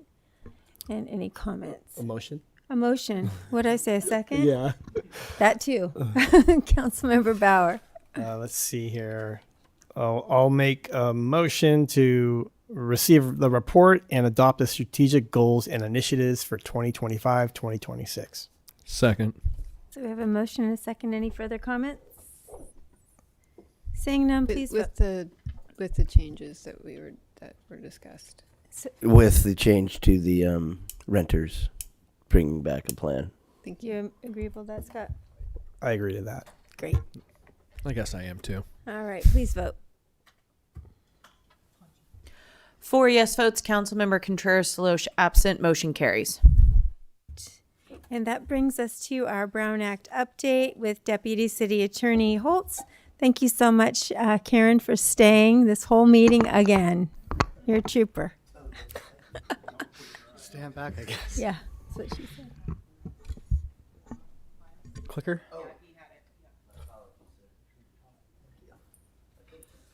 Good evening, Mayor and Council. I have a brief update to the Brown Act through Senate Bill 707, which came into effect on January 1st. There were really big changes in SB 707. Those ones don't apply to the city of Eureka, so don't worry about those ones. They apply to big cities or little cities and big counties, and we're neither. Although the threshold is 30,000 and we are approaching, so at some point we may have to worry about those changes, but not for tonight. The ones that you do have to worry about are the ones listed on the bullet points, and then the ones in bold are the ones I'm going to go into more detail on. Those ones in bold have their own slide. That means there's 4 slides left to go tonight. So the ones that do apply, the AB 992 rules around social media that came into effect during, well, I guess a little after COVID, those are now permanent. There's now a required opportunity for public comment on items, re-agendized items that were previously considered by committee. So old rules, hey, a committee already considered all the public comment. Now that it's at the legislative body, we can just vote. New rule, maybe you don't have to have public comment once it reaches the legislative body, but in certain circumstances you do. And they'll make a lot of sense when we get to that slide. And then the last one, the reason you're all here tonight, is the changes for remote participation rules. Those, from my estimation, are the ones that are going to affect most of you on the kind of day-to-day or bi-week to bi-week. It collapses the emergency exception that was there under the remote participation rules from COVID into just cause, and then it creates some limits on how many times the remote participation can be used by members of a legislative body. And for those planning commissioners who are listening in, I'll be giving you the same presentation. So that's why I'm using words like legislative body, because this applies to all of the city's legislative bodies. The others I'll zoom through. So there's now explicit authority to remove Zoom bombers, just as there is explicit authority to remove a disruptive member of the public in person. There is now a requirement to orally summarize compensation recommendations for certain employees. Now that extends to department heads. I don't think that sentence came out right, but I think you know what I mean. There's the existing requirement that when certain employees have their compensation reviewed, there has to be an oral summary. Now department heads are in that group of employees where there needs to be an oral summary. Then there is alternative teleconferencing for an advisory body when permitted by its legislative body, and for some, multi-jurisdictional bodies. What that means is if the body that creates a committee, like an ad hoc committee or an advisory body, says, hey, y'all can meet remotely, then they can meet remotely. But it has to be in the resolution or ordinance that authorizes the creation of the kind of sub body. It's got to say in there whether or not that sub body has that authority or not. And then certain multi-jurisdictional bodies are automatically allowed to work by teleconferencing with the recognition that they are multi-jurisdictional, therefore coming from a lot of different places. So some of you may serve on those boards. And finally, it requires local agencies, so that's the city, to provide a copy of the Brown Act to any person elected or appointed to a legislative body. And it's an open question whether that has to be paper or electronic. Social media use. So we did have this change that said members of legislative bodies can use social media. You can send out, put a Facebook post, hey, constituents, what do you think about tearing up every sidewalk in Eureka and making wider roads everywhere? And that's fine. You're allowed to comment, to ask for comments from the people you represent. What's not okay is for one of you to then thumbs up that recommendation or that question even from someone else, right? Because now it's starting to look like a meeting that is not really a meeting, right? Which is exactly what the Brown Act is designed to stop. And so we don't want closed meetings, you know, the smoky back room, Well, the smoky back room has turned into social media. And so these rules are extended to social media to make sure that there's not kind of indirect communication happening.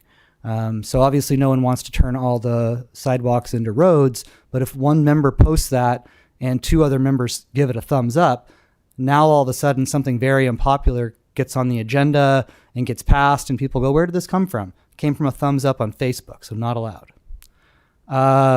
There's the wording, the specific wording in the statute. So it's got to be separate conversations or communications on an internet-based social media platform to answer questions, provide information, or solicit information, but no communicating nor responding to another member's posts. This is the reopening public comment on items previously considered by committee. So the existing law is on the top. The agenda does not need to provide public comment on something that's already been considered. But there's these exceptions. Well, what if there was not a quorum at the meeting of the committee when the item was initially considered? Well, in that case, maybe there needs to be public comment now. Not might be. There has to be. That's the new law. Or the item has been substantially changed since it was passed through committee. So the public comments at committee, it goes through a bunch of changes, comes to the legislative body. It seems common sense that the public would get an opportunity to comment about that. And then the second is just kind of specific subject matter jurisdiction. So if the committee is looking at these kind of hot button topics, then the public gets to comment when that item comes to the legislative body. So it's things like law enforcement, so police oversight, removing books from libraries, things like that. Now the fun one, there's 2 slides on this one. That's how fun it is. Number 1, so AB 2449 allowed remote participation, which is now extended through 2030. So importantly, remote participation is different from a teleconferenced meeting. The government code already allows a teleconferenced meeting. That means a meeting that's held where all the members or some of the members are somewhere else. And the agenda is posted at that place where they are. And the public gets to know exactly where they are. And the public can show up there to comment. That law isn't changed. That can still happen. For many reasons, mostly related to privacy and urgency, that was unworkable. A member of a legislative body who had an emergency couldn't use the teleconferencing because they couldn't meet the 72 hours. A council member who's on a family vacation in Hawaii maybe doesn't want to post the name and address of their hotel to let the public go there and comment. So that still is there. So if we want to use that, we can use that. That is unchanged. That was unchanged by 2449. That is unchanged. That one's still there. The changes are the ones that I've seen used with more frequency. And that's the remote participation, which is where a member is participating remotely because of a specific cause. So those are the just cause reasons that are listed there. And the big change here is that emergency used to have its own section.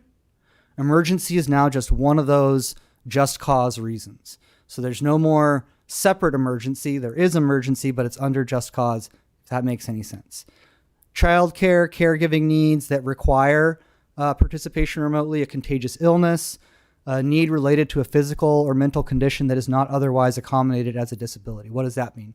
There's a specific section above these new changes that says, hey, if we have a member of the public body that needs accommodations to participate, like on the reg, we have to give it to them. This is not that. This is not someone who generally cannot participate or needs some accommodation to participate remotely. This is for people who generally are fine with the system, but today I have a cold. Travel while on official business of the legislative body. So I did have a question about that. Like, what if it's, someone's working somewhere else? Well, if it's official business of an agency, it's got to be government work. So if someone works for another state agency or another local agency and has to travel, that one meets this requirement. If someone has a job that takes them out of the county and they want to participate, that doesn't fly unless that job is another government job. An immunocompromised child requiring remote participation, physical or family medical emergency, and then military service obligations. It's not a blank check, though. So now we're on to part 2. number one, the member must notify the body as soon as the need is known. That's not changed. You can show up via Zoom at the beginning of the meeting and say, hey, I have this need. The change, though, or the specification here is that you must identify the specific just cause reason listed above. So showing up and saying, hey, I need to participate remotely isn't enough. It's got to be, I need to participate remotely because I have, and then you read off one of these on the list. I have a contagious illness that prevents me from attending in person. The reason we need to announce it is that it has to be noted in the minutes. And so the minutes have to say this person participated remotely for this reason. We also have to track it because there's a limit to the number of times the just cause remote participation can be used.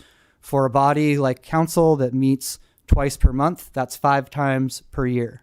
For other bodies that meet once per month, say, the Planning Commission, that would be 2 times per calendar year. I almost said 1. 2 times per calendar year. And if a member participates remotely, they not only must they use audio visual, but they must allow commenters to use the same thing. The idea here is like parity. So if I show up as a member of a legislative body and I'm on Zoom participating fully, it would be a little odd for the legislative body to say, hey, public commenter number 1, you only can comment on audio. Whatever you're giving to the remotely participating member has to be offered to the member of the public. And finally, and this one is not changed, it's still there. Anyone who's participating remotely must disclose before any action is taken whether any individuals 18 or older are present in the room at the location with the member and the general nature of their relationship with those individuals. So of course, the idea here is that just behind the camera or behind the video, you have someone kind of directing you and you're just a puppet or something like that. So, that's something to remember though, because when it comes to vote, we have to say, and I'm voting remotely, there is no one here over 18 in the room with me, or there is, and they are, and then you name the general relationship you have with them. That's the meat and potatoes of it. Any questions? I have 2, and then I'll call on people. So just to clarify, if we have a remote, it would only be a remote council person. It wouldn't be a remote, consultant or something.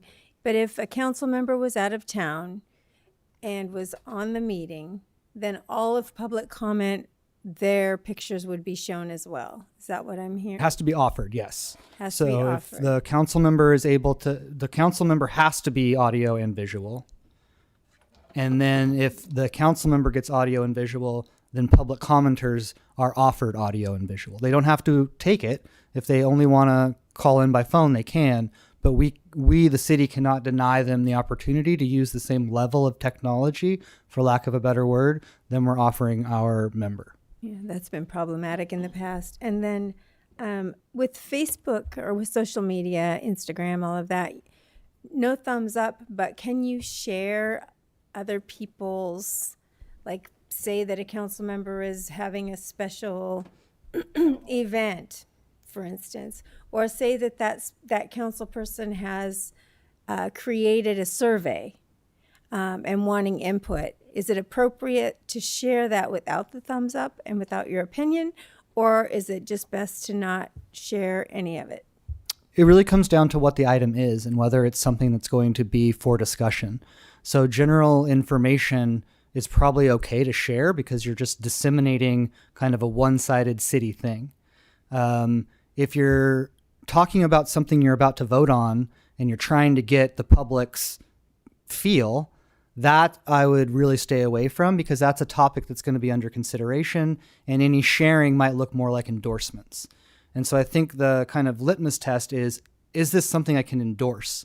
And if it's a general city survey, that's something I can endorse versus something where that's up for discussion or decision, that's going to be harder to say I'm endorsing this. Whoa. If I'm endorsing that, that means I'm pre-voting. We don't want to do that. Okay, thank you. Other questions? Councilmember Moulton? Thank you, Mayor. Actually, Mayor Begel covered my question. I just want to make sure we got this totally right. If there is no council member participating remotely, then we can still have the same restriction on video for Zoom participants that we have now. Is that correct? That's correct. Okay, so only if we're using it, they have to be offered to use it. Correct. Okay. And that's what we get for being a small city. The rules everyone's worrying about translation requirements and like those are for the big cities. We don't have to worry about that one. And go ahead. Is there already a set of criteria for disruptive individuals that is for physical participation that can be translated to remote participation? I think so. I think we can provide some guidance. It's relatively clear, right? And the general idea is don't just kick people out. Like give another opportunity, try to calm them down, try to take a break as an entire council. And it would be the same thing for the Zoom. We want to encourage and give people their right to comment, even if they're being a little, I wouldn't say disruptive because that's the trigger, right?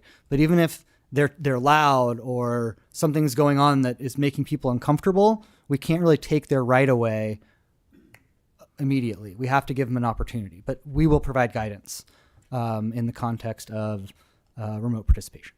Thank you. One of the things to consider is the distraction factor when you've got people, dancing in the background or pouring a drink or holding up signage or beating their kids, all those kinds of things. I think Councilmember Moulton asks about the hard ones, right? Like, where do we decide? I think the law was written with the clear ones in mind, where people pop onto the Zoom meeting and say anti-Semitic things, for example. That's just clearly not for here. The harder cases are going to be the ones where people are commenting on something that is before council, but they are doing it in a way that is their way of communicating, might not be our way of communicating, but we have to allow it and respect it and can't just call it disruptive. So there's some sticky issues there. The city attorney's office will provide guidance. And it's only the camera on for their 3 minutes, right? Where they're speaking so that there's not that background kind of distraction happening during the meeting. Correct. I could only imagine chaos if everyone had to have their video on. Exactly. Yeah, no. Okay. Any Councilmember Castellano? Thank you. To the mayor's question earlier. Oh, thanks. I was still voting. To the mayor's question earlier, it seems like in terms of social media that if there's sort of a gray area, like, oh, a council member posted this, am I tacitly agreeing or not by thumbs upping it, I guess, or resharing. It's a verb. It's fine. Yeah. Language.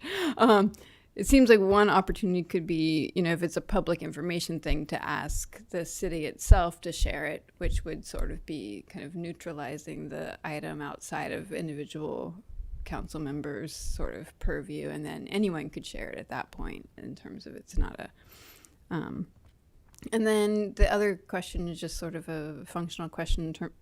This is really useful, and I'm wondering if it could be shared with like the city managers meeting and with the other JPAs and things like that, this presentation. Yes, I think yes to both questions. Like, number one, it's just safer to avoid it, right? Instead of getting close to the sun, like just fly a little lower. So I think your idea is a good one. And then two, yes, of course. Great. Further questions? And this is just receiving a report. Thank you so much. We appreciate Thank you. all this information. This takes us to future agenda items. Do we have any? Councilmember Bauer?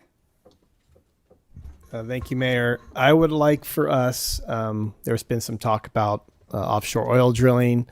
I believe Santa Cruz has an ordinance and maybe a couple of other coastal cities. I would like to explore an ordinance that would allow the city to, how do I say this, control related infrastructure with drilling, whether that be to not allow it, something that provides the city the ability to regulate potential offshore oil drilling by regulating the infrastructure that comes with it. So not by zoning, more so by not allowing certain manufactured things that are related to oil? No, I haven't seen the ordinance yet. I just know it's out there, but I believe... We can research it. Santa Cruz, correct? Yeah, I believe it's about infrastructure. If you can't pipe it to shore, you can't get it to shore. Okay. And so you kind of can control the activity by regulating it in our jurisdiction. Was this a comment about this, or did you have a separate item? Well, it could be a comment about this, or it could be a separate item. Okay. Consensus on this one? Yeah, I think we have time. I don't think that this is something that we should spend some time with. So there's no rush, like with the, I heard somebody say 2027 earlier, so we'll give it a year. So yeah, no, we got some time. So we have a consensus, it looks like. And then Councilmember Castellano, did you have another item? Before that, Mayor, can I make a motion to extend the meeting for 10 minutes? Miles still has to talk. No. 10? We're gonna Second. pass him. Okay. 10 minutes? Yeah. Second. Leslie seconded. Oh, okay. I didn't. already did. All right, please vote. 4 yes votes. Councilmember Contreras Deloche absent. Motion carries. Thank you. Councilmember Castellano. Sure. Slightly different than that item. It'd be great to just perhaps at the same meeting to bring back just options that would prevent the siting of oil, gas, mining infrastructure in the city of Eureka. Say it again. Just prevent options. So like maybe it wouldn't be specific to like it could be, like what are different ordinances, like what are like perhaps it's zoning, perhaps it's industry related, just a kind of menu of options if there are more than one strategy. So to broaden your topic, it sounds like. Yeah, of course. Yeah. Okay. Similar. It'll be the You see in And it these looks- thumbs, Miles? Yeah, we have a consensus. Yes, we do. We have a consensus. All right. So if there are if there aren't any more future agenda items, this moves us to city manager reports. He did such a fabulous job on strategic visioning. Maybe we'll give him the night off. It'll be real quick. Okay. Just want to give a quick housing update. I'm trying to get confirmation, but there may be a groundbreaking for the Elders development for the Wiyot in the parking lot here at 6th and M tomorrow at 1 o'clock, and I will try to get confirmation, but that may happen.